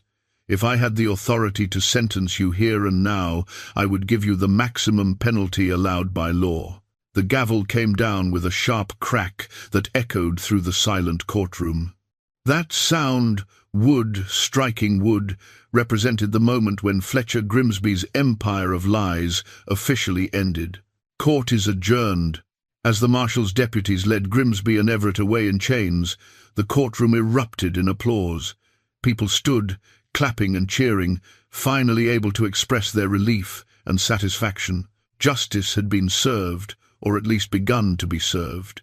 The full trial would come later, but everyone in that room knew the outcome was certain. Colt embraced Sarah as the crowd surged around them, people reaching out to shake their hands, to offer thanks, to share their own relief that the truth had finally been exposed. Marshal Brennan approached, his weathered face showing something like satisfaction. The trial in Fort Smith will take a few months to organize, but with this evidence, conviction is assured. Grimsby is looking at 20 years minimum in federal prison. Everett will probably get 15. And Pike and Dalton? Colt asked. They're cooperating, providing information about other corrupt officials who were part of the network.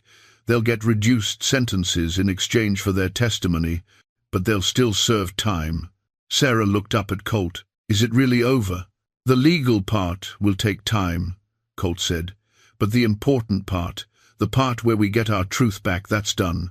Grimsby can't hurt anyone anymore. Outside the courthouse, the afternoon sun shone bright and clear. People gathered in small groups, sharing stories, offering support to one another. The community that had been fractured by Grimsby's manipulation was beginning to knit itself back together, bound by shared experience and the relief of finally understanding what had happened to them. Colt and Sarah walked through the crowd, acknowledging greetings, accepting thanks. They made their way to the edge of town, to a small hill overlooking the Arkansas River Valley. From there, they could see Redemption Falls spread out below them, a town that had been corrupted but not destroyed, damaged but not defeated. "I need to ask you something," Colt said, taking Sarah's hand.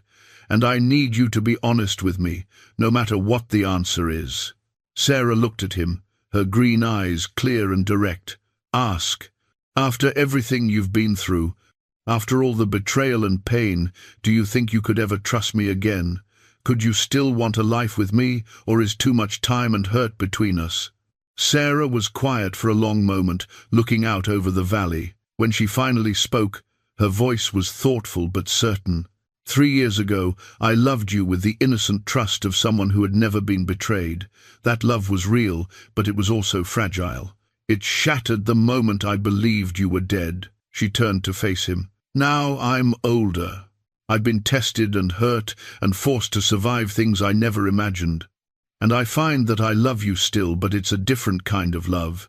Stronger, deeper, built on truth rather than hope." She squeezed his hand.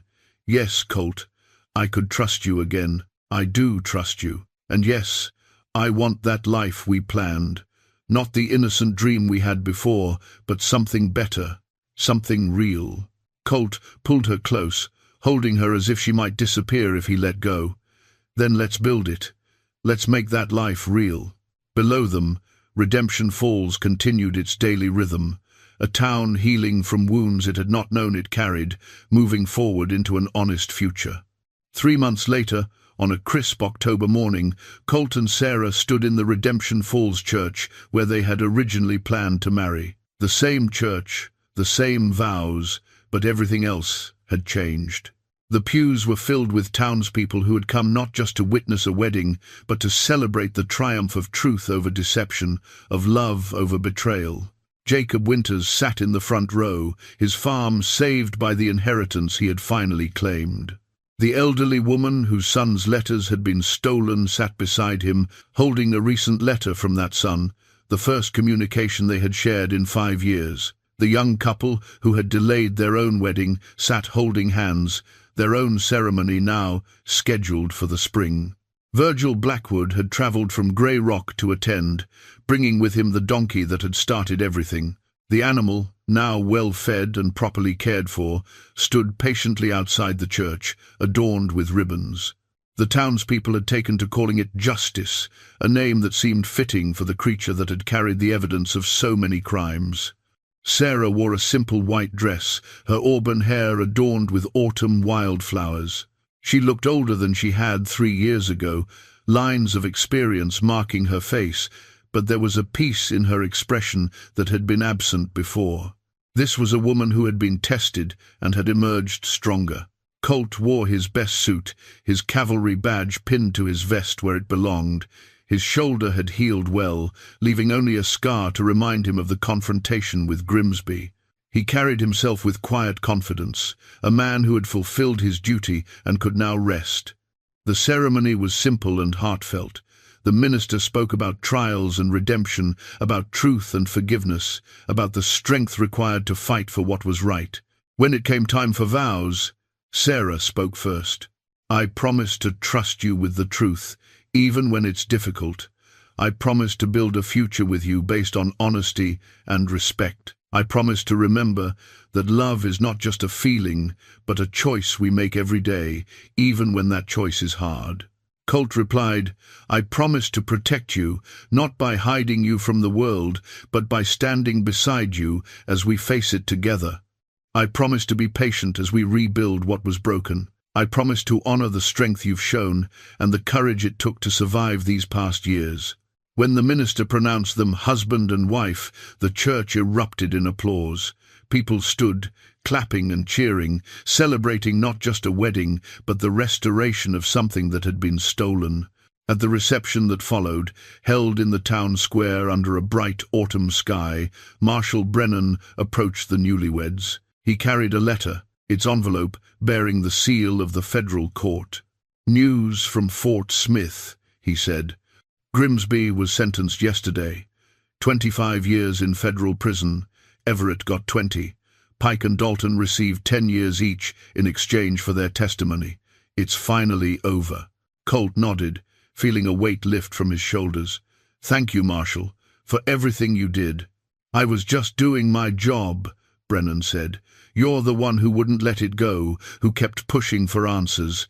This victory belongs to you and all the people Grimsby hurt." After Brennan departed, Colt and Sarah spent the afternoon accepting congratulations, sharing their joy with the community that had supported them. As evening approached, they slipped away from the celebration and walked to the small house they had purchased together. Not the house where Sarah had lived with Grimsby, but a new place, a fresh start. Inside, sitting on the kitchen table, was a sheet of clean paper, an inkwell, and a pen. Sarah had placed them there that morning, a symbolic gesture they had discussed. "Should we write it now?" Sarah asked. Colt nodded. Together. They sat side by side, and Sarah dipped the pen in ink. Together, they composed a letter to the editor of the territorial newspaper, a letter that would be reprinted in papers throughout the West. "To the citizens of Oklahoma Territory, we write to you as two people who were separated by lies and reunited by truth. Our story has been told in these pages before, but we wish to add our own words to the record. 3 years ago, a corrupt postmaster stole our letters and used our separation to his advantage. He manipulated, deceived, and profited from the pain of many families across this territory. But his crimes were exposed, and justice was served. We do not write to dwell on the past, but to speak of the future. We have learned that communication is sacred, that the simple act of sending and receiving letters carries with it trust and hope. When that trust is betrayed, entire lives can be destroyed. We urge all citizens to remain vigilant, to demand honesty from those who serve in positions of public trust, and to never assume that silence means consent or abandonment. Ask questions, demand answers. Hold your officials accountable. To those who suffered as we did, we offer our solidarity and our hope that you have found or will find your own paths to healing and justice. And to those who helped us, Marshal Brennan, Virgil Blackwood, and the many citizens who came forward with testimony, we offer our deepest gratitude. The mail system has been reformed in Redemption Falls. A new postmaster has been appointed, one with impeccable credentials and a commitment to transparency. Letters are now logged and tracked carefully. The days of stolen correspondence are over. We begin our marriage not with the innocent dreams we once had, but with something better, the hard-won knowledge that truth matters, that justice is worth fighting for, and that love can survive even the deepest betrayals if it is built on honesty and mutual respect. With hope for the future, Colt and Sarah Reeves. They signed the letter together, their signatures intertwined at the bottom of the page. Tomorrow they would mail it, trusting that it would reach its destination, trusting in the reformed system that they had helped to create. But tonight, they simply sat together in their new home, hands clasped, watching the sun set through the window. The past could not be changed, but the future stretched before them, full of possibility. Outside, they could hear the sounds of the celebration continuing in the town square: music, laughter, the voices of a community healing. Somewhere in that crowd, Justice the donkey was probably being fed treats by children who saw the animal as a hero. It was a good ending to a story that had begun with fear and betrayal. But more than that, it was a good beginning to a story that was just starting, a story of two people who had survived the worst and chosen to build something better from the ruins. Colt reached into his vest pocket and pulled out the silver locket Sarah had given him years ago, the one containing her photograph. He opened it, looking at the image that had sustained him through years of searching. "You don't need that anymore," Sarah said softly. "I'm right here." Colt smiled and closed the locket, but he did not put it away. "I know, but I think I'll keep it anyway. A reminder of how far we've traveled, and how lucky we are to have found our way back to each other." Sarah leaned her head against his shoulder, and they sat in comfortable silence as darkness fell over Redemption Falls. Tomorrow would bring new challenges, new opportunities, new chapters in their story. But tonight they had everything they needed: truth, justice, and each other. The stolen letters had been returned. The lies had been exposed. The guilty had been punished. And in a small house at the edge of a frontier town, two people who had been torn apart by deception were finally, truly, home. The frightened donkey, who had held onto that canvas sack with such determination, had carried more than just evidence of crimes. It had carried hope that truth would prevail, that justice would be served, that love could survive even the cruelest betrayals. And in the end, that hope had been justified. The letters had reached their destinations after all, just years later than intended. But their message remained the same. Love endures, truth matters, and sometimes the smallest act of courage can change everything. As Colt and Sarah Reeves began their life together, they carried with them the lessons of their ordeal. They knew now that communication was precious, that trust must be earned and maintained, that vigilance was the price of freedom. But most of all, they knew that some things are worth fighting for, worth suffering for, worth never giving up on. And that knowledge, hard-won and tested, would sustain them through whatever challenges the future might bring. Outside their window, the stars emerged one by one, ancient and unchanging, witnessing another chapter in the eternal human story